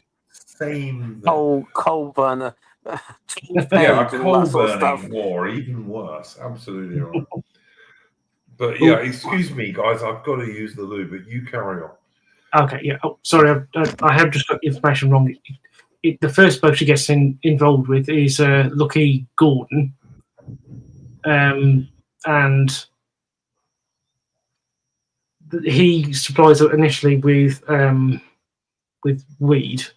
Then she breaks that off. This begins in October '61 and sort of ends in about summer of '62. Then she ends up in an affair with another West Indian called Johnny Edgecombe. This leads to a confrontation between Gordon and Edgecombe, where Edgecombe is sort of injured, and Edgecombe then forces Gordon then forces Edgecombe to break off the relationship with Keeler. At this point, Edgecombe sort of tries to then make it up with Keeler, and he goes round to Wimpole Mews, which is where 17 Wimpole Mews, which is where Keeler's living with Ward and Mandy Rice Davis. And when Edgecombe can't get Keeler to talk to him, he pulls out a gun and opens fire. He doesn't kill anyone, he fires in the general direction of the flat or the house. And the police police arrest him. And this ends up with Keeler in prison. Ends up with Keeler being brought before a court. And it's at this point she starts talking to journalists, and the story about Profumo comes out, and Ivanov. And over from sort of... Could I just say, Aaron, look, if you're MI5, right, if you're the security service in Britain, and you hear that the British Minister of Defence is sleeping with the same slut as the Soviet naval attaché and the number 2 KGB agent in Britain, this is going to concern you. It is. And if it doesn't, you're really not very good at your job. All right? Yeah. If I was to guess, I reckon if they found out, it would be the MI5 would use it as blackmailing material on Profumo. That'll be their main sort of concern, because isn't that what they did with that or liberal, the Soviets would do the same liberal thing. The leader of the Liberal Party with the homosexual one. Oh, Thorpe.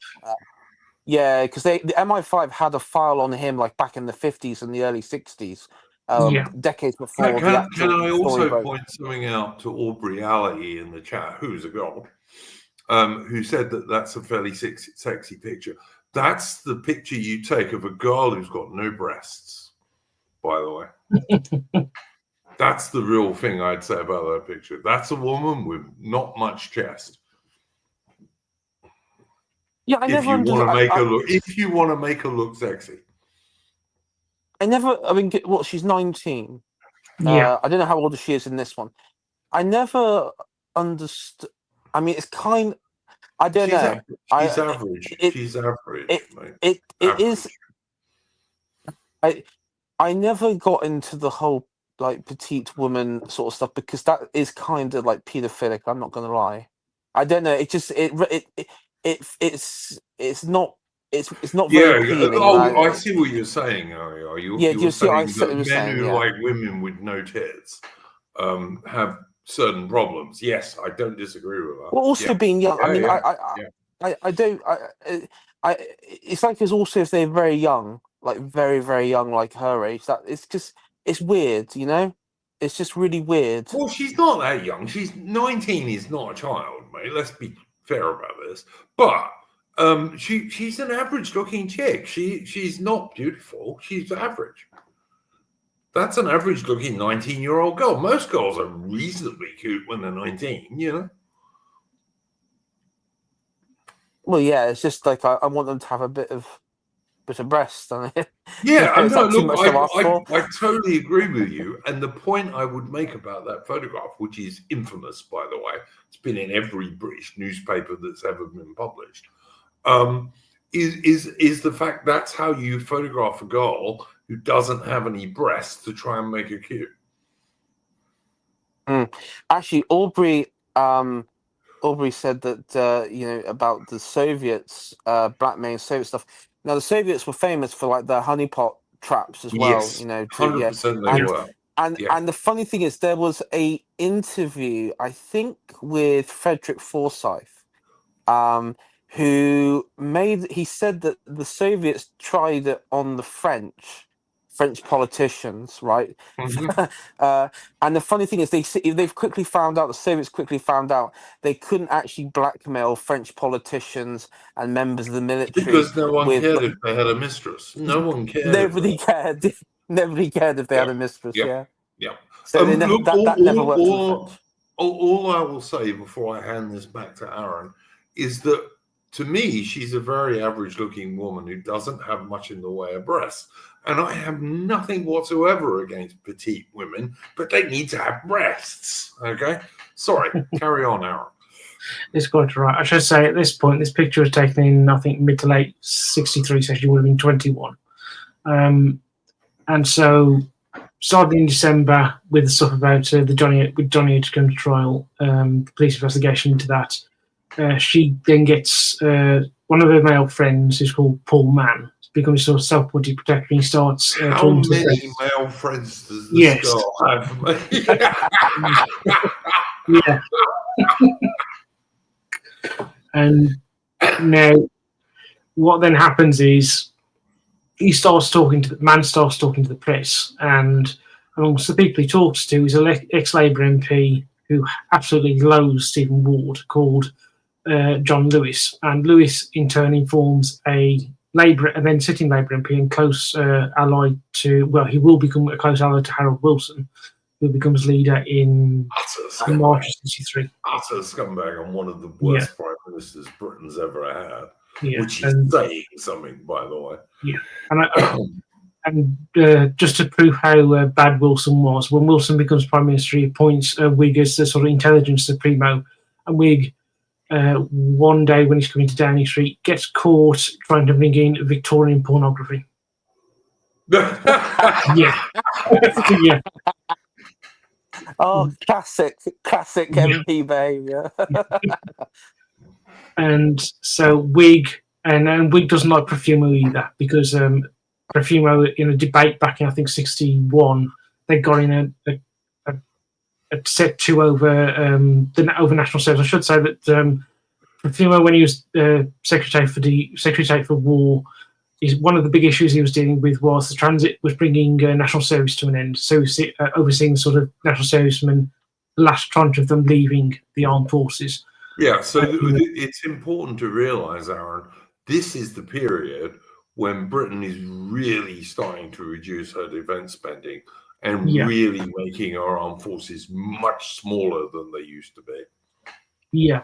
Now, correct me if I'm wrong, Aaron, but the reason why this was also quite significant on a sort of international stage as well was because Profumo was tipped to be the next leader of the Conservative Party in future, potentially, very likely, future Prime Minister at some point. Yes, very much so. He was very close to Harold Macmillan.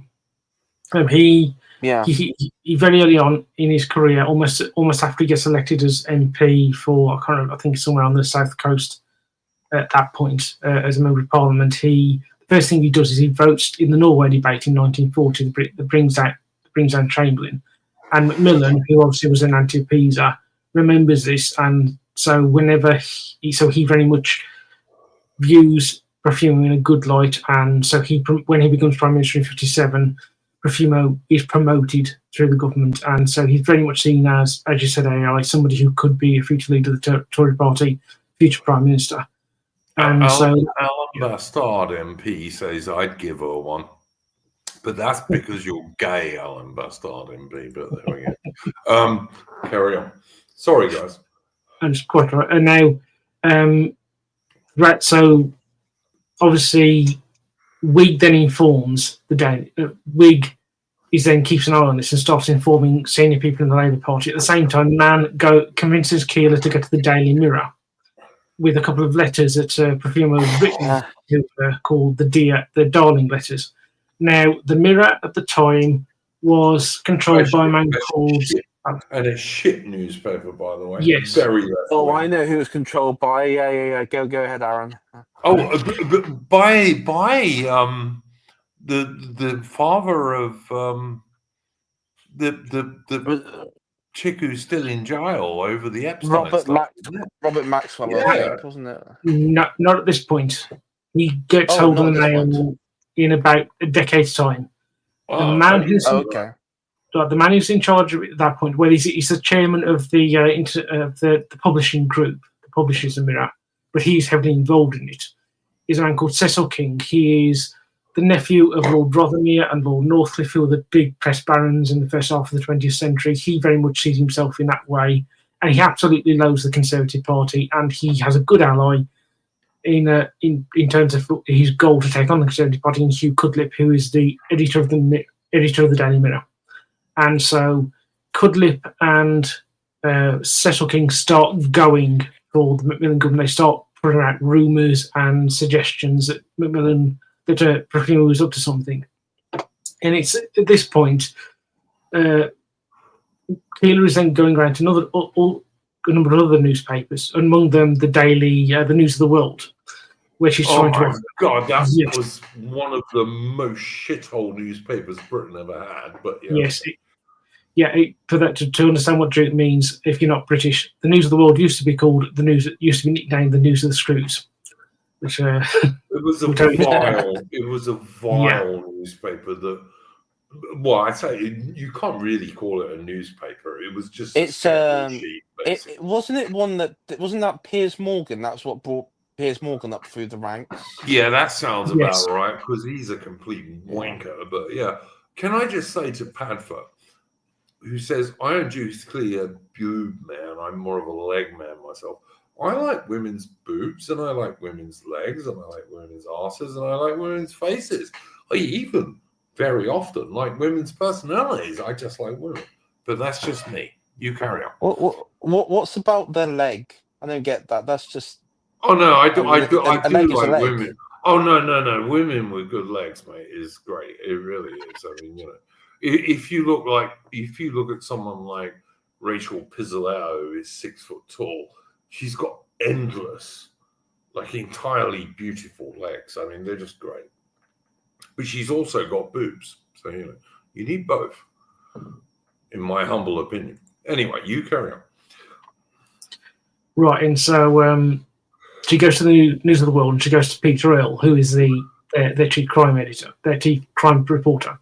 He follows up on the story by contacting Ward and Astor, and then he contacts the paper's managing editor, a bloke called Mark Chapman Walker, who had formerly been the chief press publicity officer for the Tory party. Chapman Walker, who is still very loyal to the Tories, goes to Harold Macmillan's PPS and tells him of what's going on. At the same time, that's his personal private secretary, by the way. Yeah. Oh, yes. Sorry. And at the same time, Ward, Astor, and Profumo all threaten legal proceedings against the News of the World and the Sunday Pictorial, which is what will become a few months later the Sunday Mirror. And they sort of back down. Also a shit newspaper. Yes. Yeah. And so they both back down and pay off Keeler in about late January, February '63. Now, at this point, the Macmillan's private parliamentary private secretary, John Wyndham, then passes on the information about what's going on with Keeler and Profumo and the allegations against Ivanov. Now, I should at this point say, before this point, when Keeler has gone around to the newspapers, in my file, I've only been concerned about the fact that she, Ward, and Ivanov are involved and that Ivanov and Profumo met.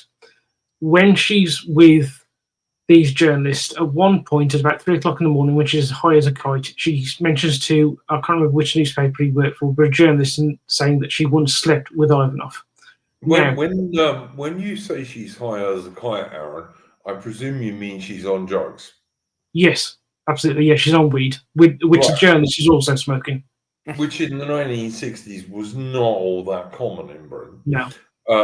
But, so this is a chick who sleeps with the British Minister of War, i.e. the Minister of Defense, the Soviet naval attaché, who's the second highest KGB agent in Britain, at least 2 black guys, and presumably, a dozen other blokes who we haven't yet mentioned, but somehow she's not a prostitute.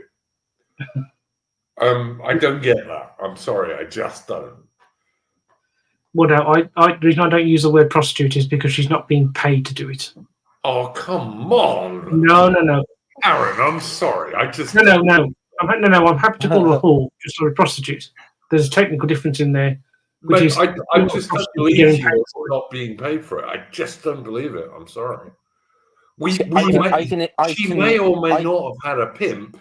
She may not have had a pimp who was being paid, but she was a prostitute. I'm sorry. I can hear like Peter Hitchens somewhere going, no, she was paid with drugs, with weed.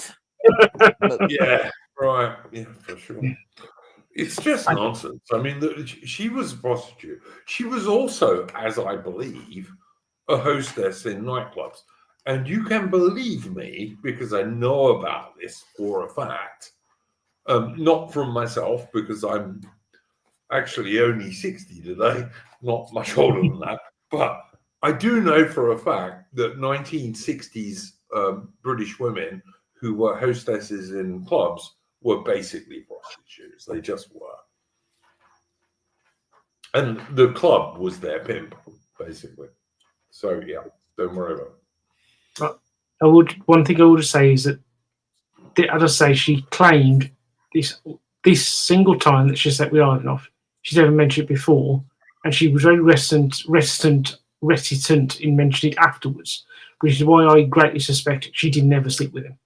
I think this was just something she made up to give a journalist a story, so to increase the money she might get. Because I'm not sure I agree with that, but you may be right, man. You may be right. Yeah, because at this point she's going around. Oh, sorry. But didn't you? Sorry, didn't you already say, Aaron, that this strange lumbago character took her to a house in Clifton with this KGB guy? Yeah. All right. Okay. And they didn't sleep together. They just had tea and stuff. Well, no. They were there when they're there for till the afternoon. They don't stay overnight.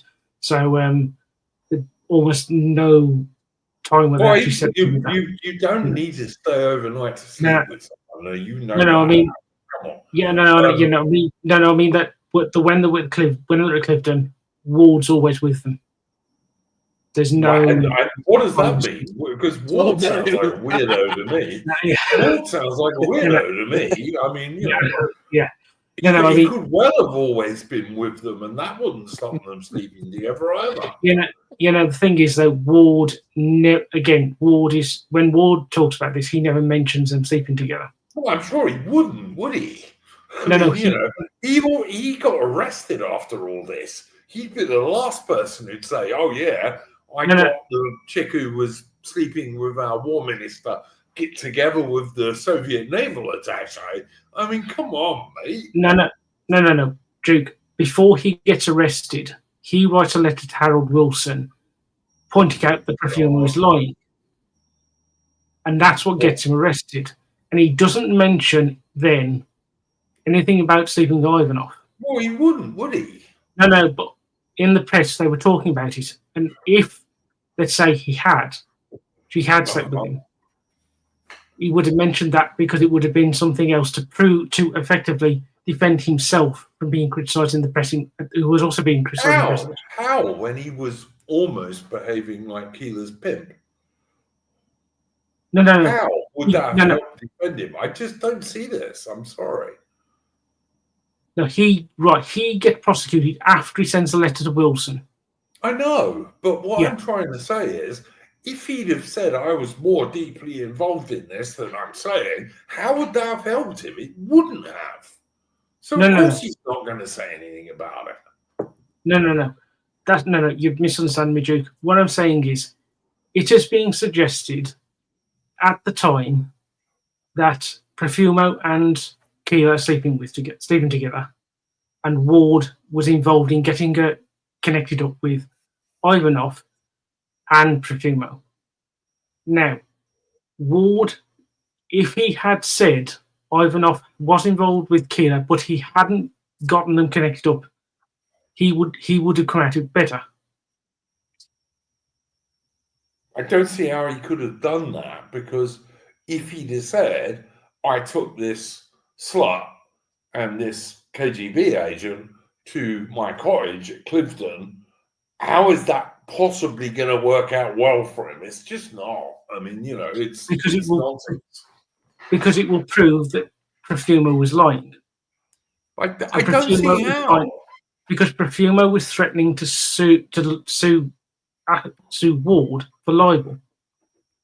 Yeah, and if he could have proven, and if Ward had known about Profumo, Keeler sleeping with Ivanov and Profumo, he could have then proved it.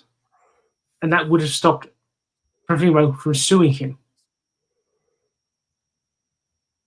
Yeah, I don't totally agree with you here, mate. But you carry on. This is your segment. I will just say one thing. Aubrey Alley asked me to attest to the fact that some women over 40 are still hot. Please, Monica. What was her name? Monica Bellucci. Yeah, she was still pretty damn hot at 40. Yeah, she was. There you go. Done it. I Carry was on. going to say, no, who's that? Anna Hathaway. Yeah, she's all right. Yeah, no, I don't mind Anna Hathaway. Yeah. She's all right, but no, Monica Bellucci was. Yeah. Monica Bellucci was still hot at 40 for sure. I was going to say Natalie Portman back in the day. I mean, tell you what, that would turn me into the biggest. Her. No, she literally that would turn me into the biggest lioness on the planet. I'm not gonna lie. Anyway, carry on. Barely remember her, but Monica Bellucci was still absolutely drop dead at 40 for sure. But yeah, Arron, I'm sorry, we're interrupting you because this is not a totally serious subject, of course. No, that's quite. It's about chicks, so it's not totally serious. But you know what I mean. It's carry on, mate. Carry on. Right, at this point, so from February through to roughly, let me just double check up, through to roughly March, there's continuing sort of swelling in the press. Ward is contacting Wilson and Whig. The suggestions, during this point, Edgecombe goes on trial. Keeler is a witness. She disappears during the course of this, and the press starts suggesting this is to do with the fact that the Tories are trying to hush her up and get her out of the country. This isn't true. Man, the bloke who's sort of handling her for the press, tells her to go to Spain, and the press pay her to go to Spain, and then they pay her to come back. And during this period while she's away, Profumo stands up in the House of Commons after Labour were about to broach the subject and makes an idiotic statement where he says, "No, I didn't sleep with Christine Keeler." This then sends the rumours into overdrive because all of Fleet Street know what's going on. So does Labour's front bench, and so do the Tory backbenches. And so from March up until about June, things sort of build up even more, and then Ward is being prosecuted at this point. And then things come to a head on the 30th of May 1963, where Macmillan finally gets fed up. And just before this, Macmillan has his first ever meeting with the Director General of MI5 over not only over this issue with Profumo, but as far as we can tell, the first time in his premiership, which is very odd. He'd met with the head of MI6 quite a number of times at this point, but he's never met with the Director General of MI5, Roger Hollis, around whom there are suggestions that he may well have been a solid agent. Which, if that is true, that might suggest his handling of Profumo being might suggest the way that he was sort of tampering with the way that MI5 was handling things vis-a-vis Downing Street and MI5, and it's at this point that Macmillan is formally told in full detail from what MI5 know about what's going on with Profumo and Keeler and the connection with Ivanov, and that's what sort of that convinces him to establish an inquiry under the Lord Chancellor Lord Dilhorn, and into the entire thing about Profumo. Unfortunately for Dilhorn, Profumo at that point is on holiday in Italy, and during his week-long holiday, he tells everything to his wife, and then writes a resignation letter, which is given to Macmillan on the 5th of June. Now, whilst this has all been going on, there's another scandal breaks because I'm sure everybody here knows about the Cambridge spies, which were mostly gay communists. Yeah, and obviously Burgess and Maclean disappeared after Moscow in 1951, and there has been speculation around Philby throughout this period. Well, MI6 have finally got, in the early part of 1963, proof that Philby was in fact the third man. And so they send Nicholas Elliot off to talk to Philby and try and convince him to come back to London in early '63. And what happens is Philby then gets out on a Soviet tanker back to the Soviet Union. This gets back to London, and I think it's a day or two before Profumo's resignation is made public. Ted Heath, who is then president of the Board of Trade, Lord Privy Seal, sorry, and also almost certainly gay, but yeah. And so Heath has to stand up in the House of Commons and announce that Philby has gone to Moscow, and then you get Profumo's resignation, where he admits about sleeping with Keeler, at which point all hell breaks loose in the press, and you get huge numbers of press stories about alleged cover-ups and all this sort of stuff going on. And a lot of the sort of the popular culture idea about the Profumo affair sort of comes out of this huge number of press stories, most of which are utter bollocks. And then the Denning inquiry is established on Macmillan's orders in late June '63. And cover up, mostly a cover up, but the Denning report doesn't actually find the security angle isn't particularly strong. Though whether that's because of what MI5's told him or because it was actually his opinion, there's some debate there. But he also discovers that, for example, Ernest Marples, who is the transport secretary, and the bloke who's responsible for Dr. Beeching and the Beeching Acts, who's involved himself with prostitutes, and then there's Thames Street. Sorry? That's the closing of all the rail lines. And yes.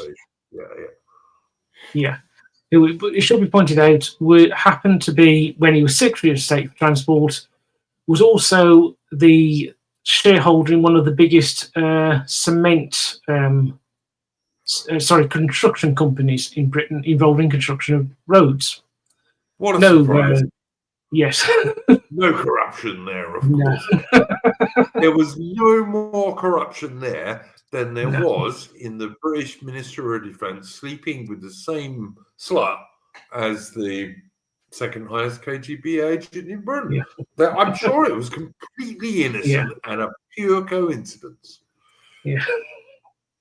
Oh, and I should mention that when Keeler starts going to the press in December of '62, January '63, Ivanov gets packed off back to Moscow because of the embarrassment that he's causing to the Soviets. Because what happens to him when he gets there, Aaron? He gets sent back to the Soviet Union, and then he spends the rest of his career being posted to the arse end of nowhere in naval bases. He is completely out of the KGB. He's just put back in the Soviet Navy. Because he got caught. Yeah, and also it's just not only that he got caught, but the way he got caught. I mean, that's why I think he was a completely shit spy. Listen, I am fully prepared to believe that the only thing that was transferred between the whore Keeler and Profumo and the Soviet naval attaché was pillow talk, but I bet pillow talk was absolutely exchanged between them. You know, I'm absolutely sure it was. And the idea that Keeler wasn't a prostitute is frankly ridiculous. She was a prostitute in every single respect you could think of. Right. I'm nearly at the end of this, so I'll just finish this. Not what's left. Go for it. Right, so the Denning report comes out, and it's published in September '63, and sort of criticises Ward. It should be pointed out, Ward has now been prosecuted completely falsely as a pimp, which he was not, and he, knowing he's going to be found guilty of something he did not do, he commits suicide. I wonder.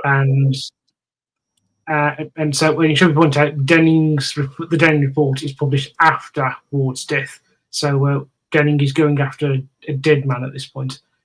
And now Macmillan does not resign because of Profumo, but it contributes to his contributes to his resignation eventually in October '63 due to ill health.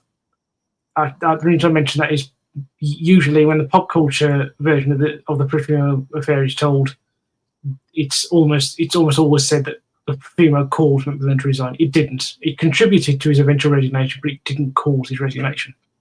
And so that's sort of which was the end of it.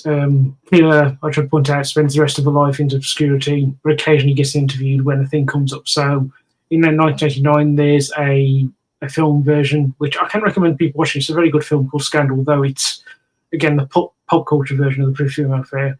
So she gets interviewed for that. And then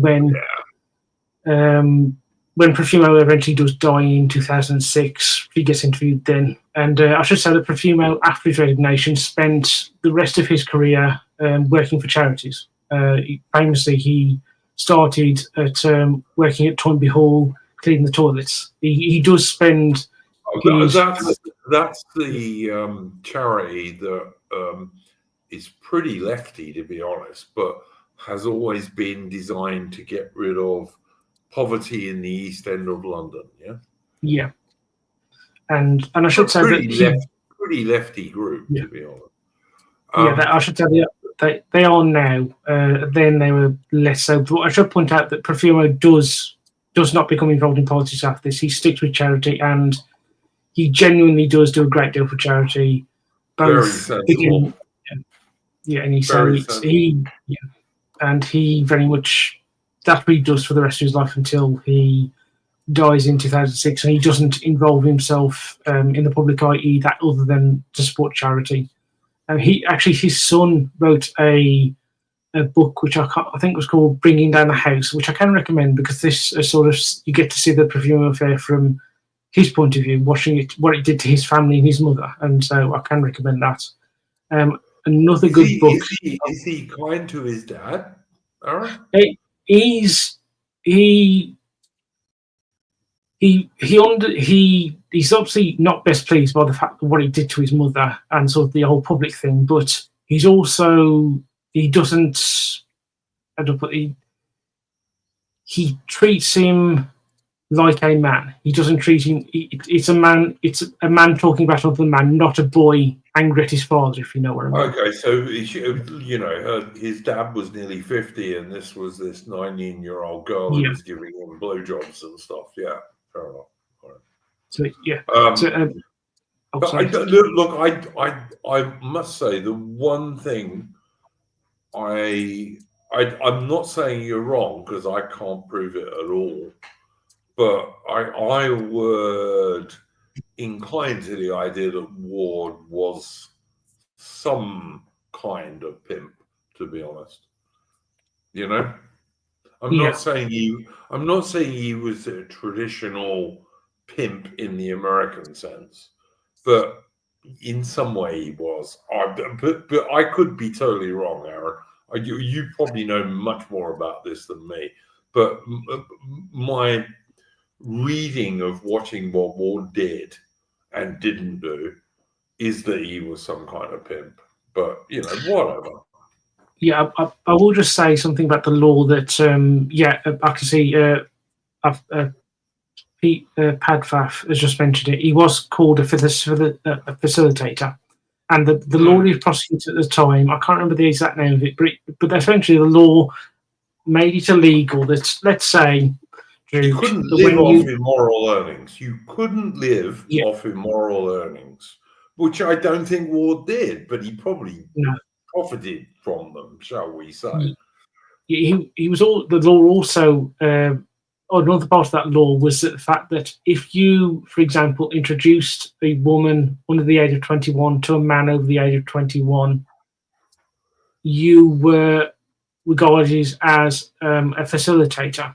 So, and this however, if all they were doing was sex, not obviously if it was like getting involved in a real relationship, but no one is stupid enough to think that Keeler and Profumo were ever in a real relationship.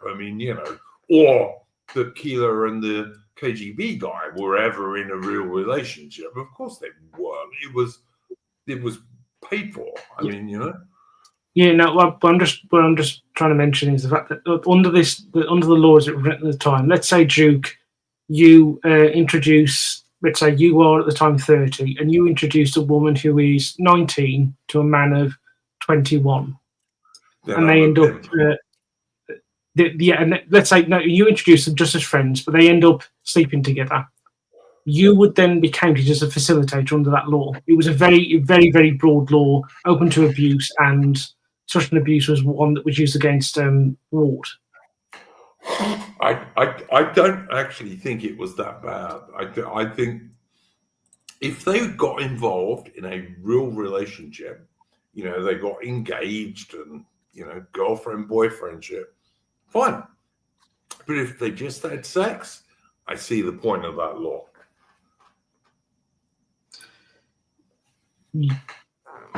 I'm more questionable on it just because that, again, the difference between the facilitator as it was stated under that law and an actual pimp is almost non-existent. No, that as I say, in the law as it existed at the time, the role that facilitator was really, really broad.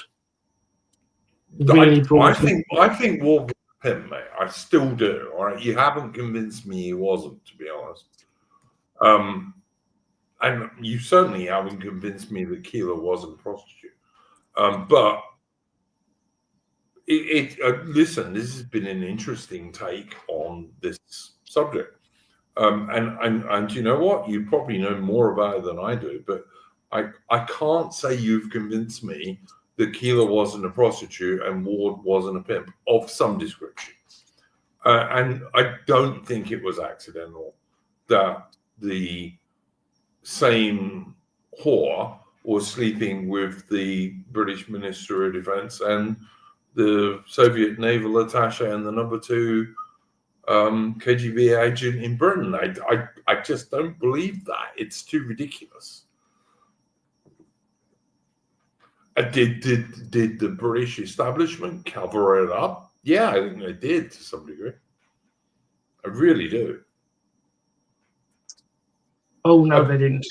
Did the Soviets get enormous details on the Royal Navy and British defence? Probably not, but I bet they got some.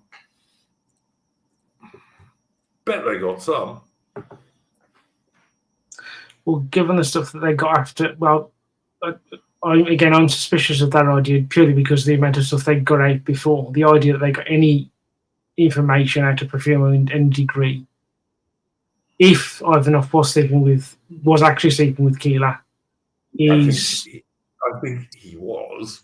There's no way that Keeler and him went to that cottage in Clifton and didn't sleep together. I mean, there would have been no point in even doing it otherwise, And there's also what did they have tea, Aaron? Well, no.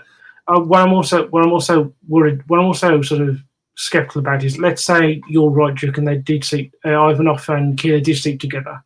That took place. That took place before Profumo, and it broke. According to Keeler, that broke off before she was sleeping with Profumo. And you believe her, do you? Well, no, the thing is, I don't believe her that she slept with him at all. But if she did sleep with him, okay.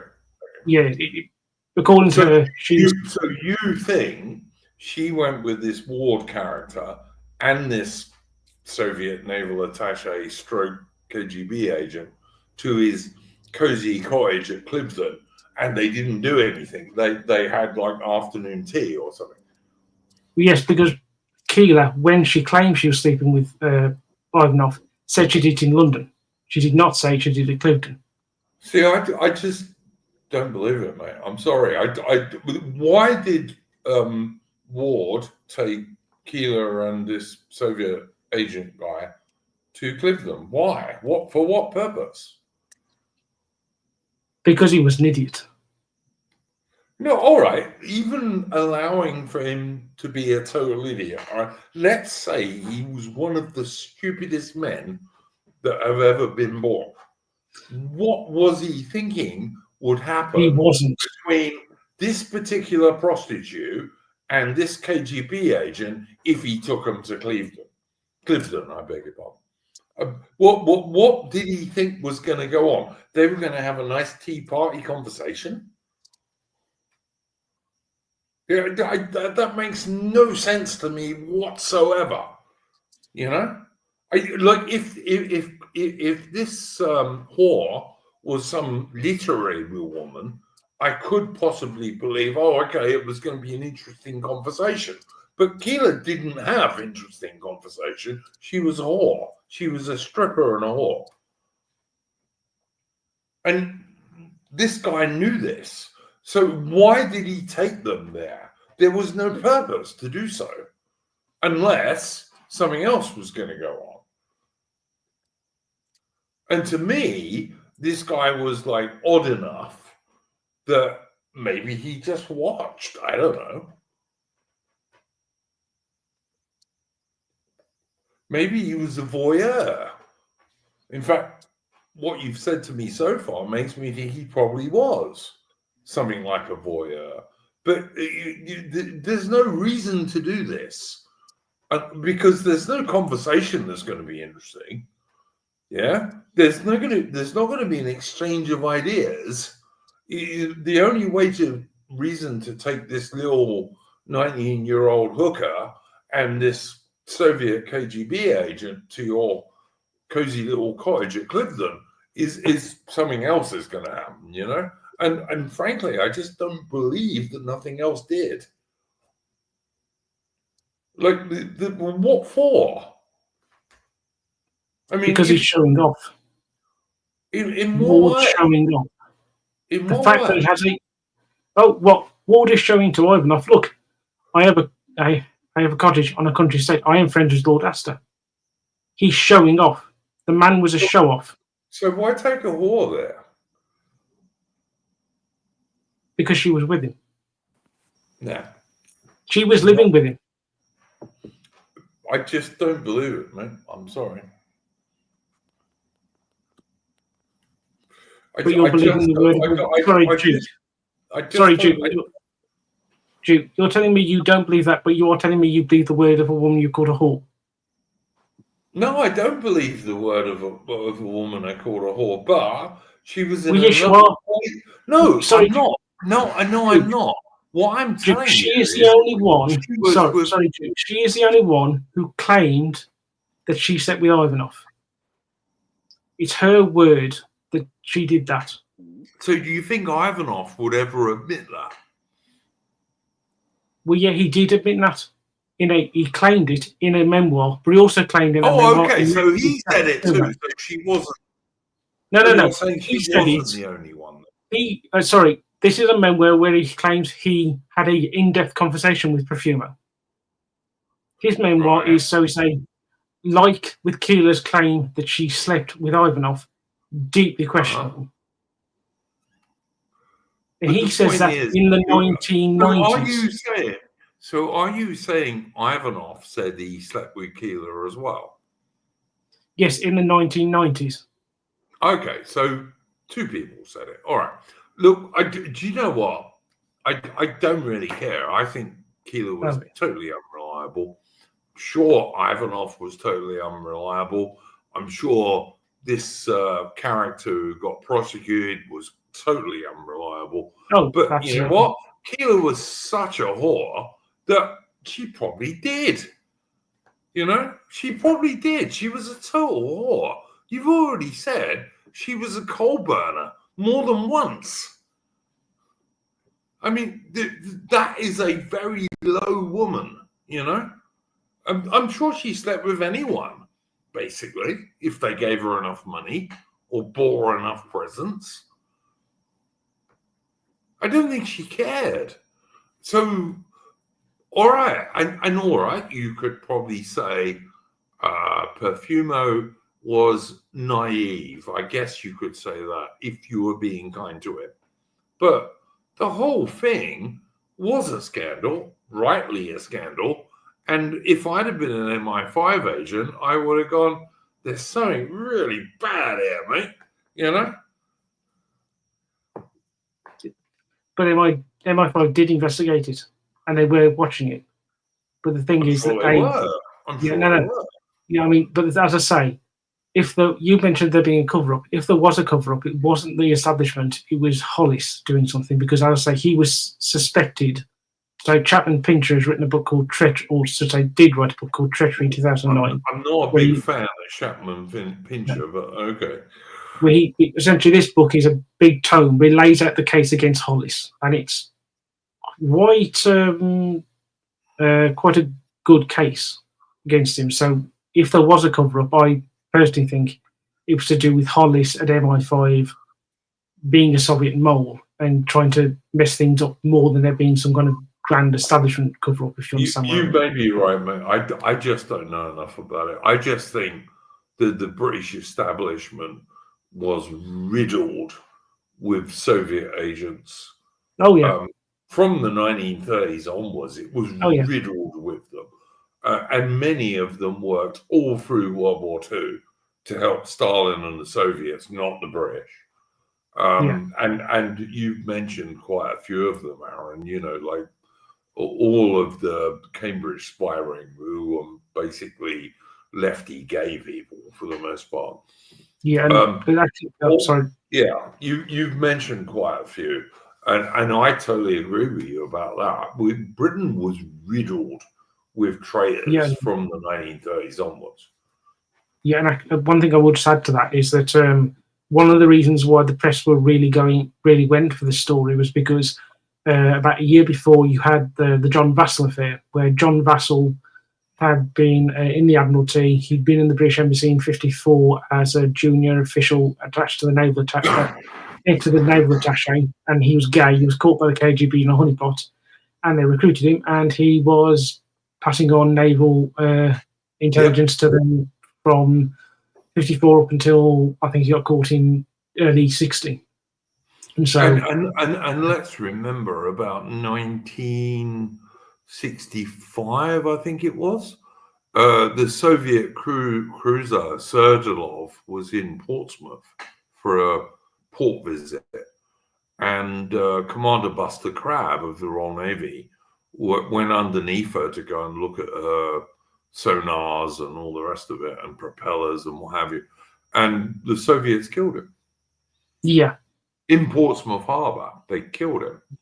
yeah. I think wasn't it with they had a sniper that shot him when they were trying to. That's a story, isn't it? That they got a I sniper. think so, yeah. Yeah, no, I think so, Aaron. Aubrey says next you're going to say that women and men can't be friends. Women and men can't be friends, Aubrey. They can't. Women and men, let's say younger than about 50, can't be friends. No, they can't. There's always something else going on there. But anyway, leave that aside.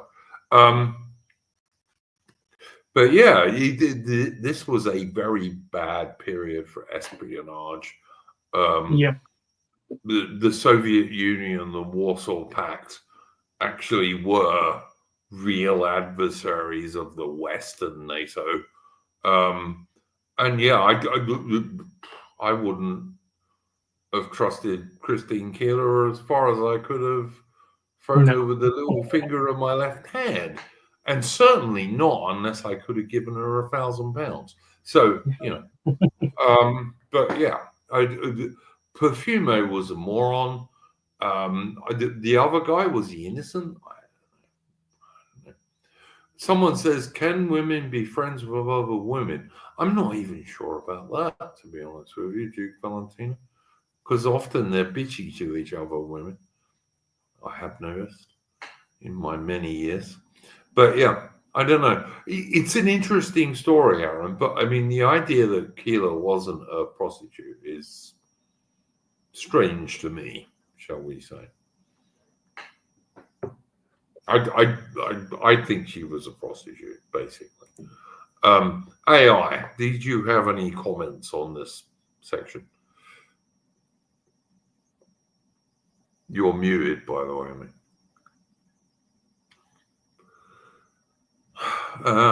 Okay. Now, this is not being a boomer. This is AI's just muted and gone somewhere. I don't know. Whatever. AI, hello, coming AI, Earth to AI. AI. I'm going to take it you don't. Anyway, Aaron, do you want to finish up this tale from your point of view? Yeah, actually, on this, I'll just finish up with actually a personal family connection to the Profumo affair. Because George Wigg Too close, was. Oh, no, he was very distant. George Wigg was the MP for Dudley, and I live in the Dudley area, as did my family. And at the time, sort of May, June 63, when the Profumo affair is really coming to its end with Profumo resigning, my granddad, brother, my great uncle, was having difficulty getting a house from the council. And so he wrote to George Wigg. And George Wigg's office wrote back saying, I can't help. And having read a bit about Wigg, I greatly suspect the reason why he couldn't help my great uncle was because he couldn't be bothered. He was far too interested in going after John Profumo in a personal vendetta than actually helping one of his constituents. And so that's the sort of personal connection I have. Okay. Yeah. All right, fair enough. You may even be right. Who knows? Yeah, look, fair enough. AI, have you returned yet? Hang on. Let me see if he said anything. No, he didn't. All right, I don't know. AI is just sitting there muted. I have no idea what he's doing. And I'm going to ask him to plug his channel in a sec if he comes back. Would you like to plug your channel, Aaron? Yes, in fact, this weekend, throughout March, I've been doing sort of 2 live streams a weekend, but this weekend I'm only doing one. He's going to be the one Duke about Rorke's on Sunday at 9 p.m. Look forward to it, mate. Okay. That's pretty much all I've got to all that's happening on my channel this week, as far as I can tell. Well, I'll look forward to that. There will be a link to Aaron's channel in a pinned comment under the stream later on. AI, have you returned yet, mate? All right, AI is AI Shori, AI Homelander or something like that these days on YouTube. Go and check out his channel. There will be a link to it later on in a pinned comment under the stream. Thank you very much to AI and Arron Hook for joining me this evening. It's been a bit of a different stream from the sort of stuff that I often do, but that's good. I'm happy to do stuff that other people like.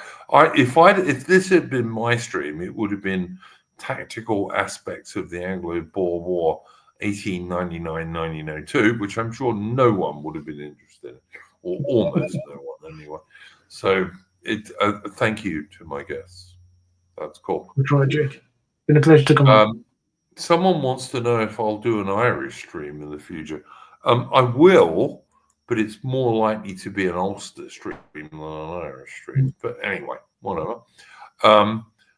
Let me see. There is something else I want to do. There you go. Wanted to do that. Let's play us out with a tune, guys, as I often do.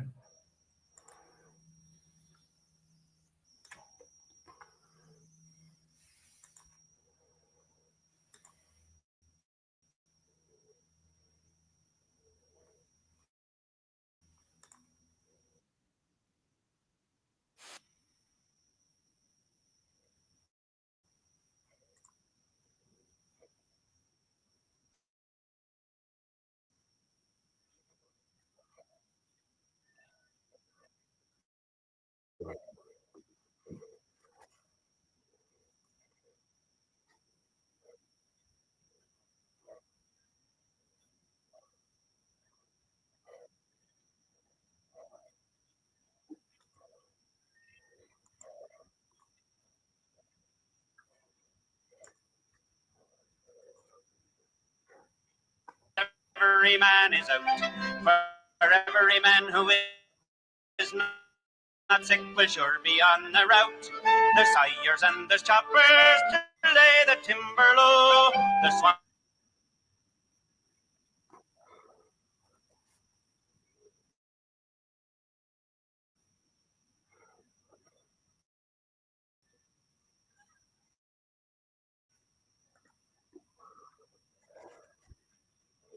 day.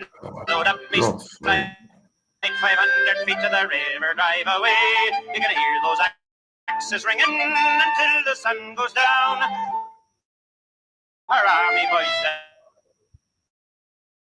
the day is spent to the shanty we are bound. As happy as a king, my horse is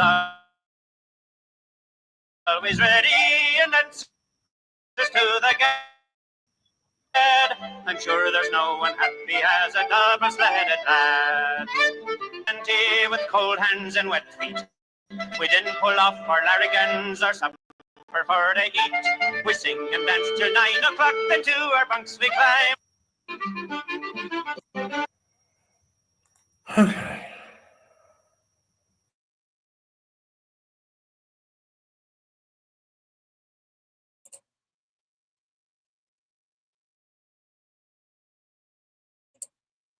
Oh, it looks like Duke has disappeared. Duke.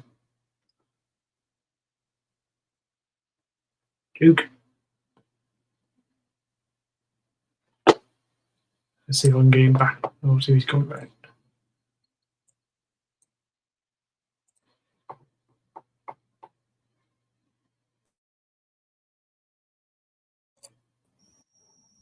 Hello, Duke. Sorry, guys. I for some reason that fucked up. I'm going to try it again before we stop. Oh, yeah. For some reason, StreamYards didn't like me doing that. I don't know why.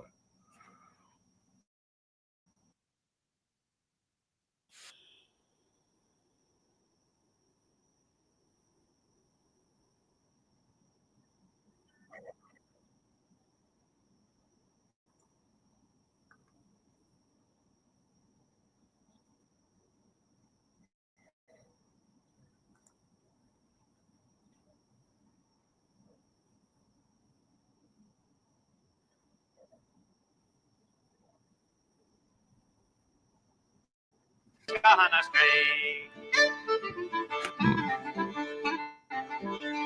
At 6 o'clock it's breakfast and every man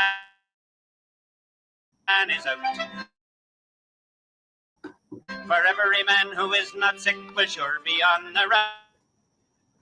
There's swampers and there's loggers to drag.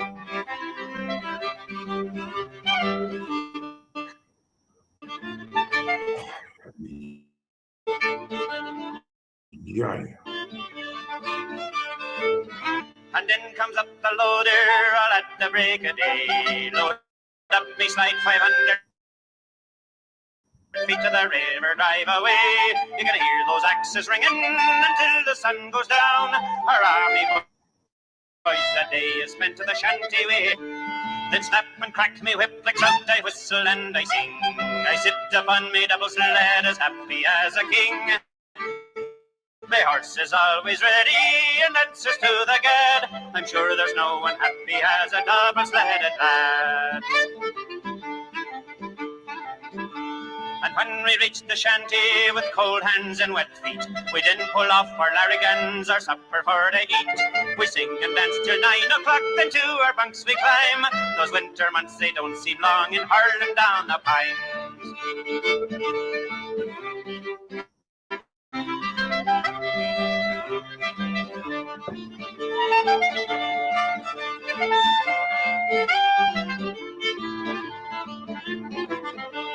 The springtime rolls around at last, and then the boss will say, "Heave down your saws and axes, boys, and help to clear away." And when the floating ice goes out in business, we will thrive. 200 able-bodied men are wanted on the drive.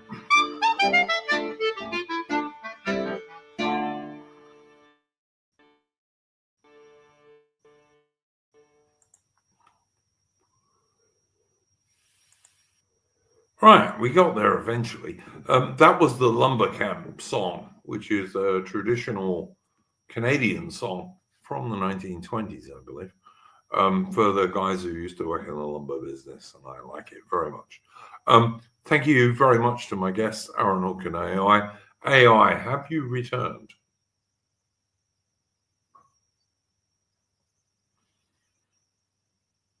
Seems not. Okay, AI is AI Shire Homelander these days, I believe, on YouTube.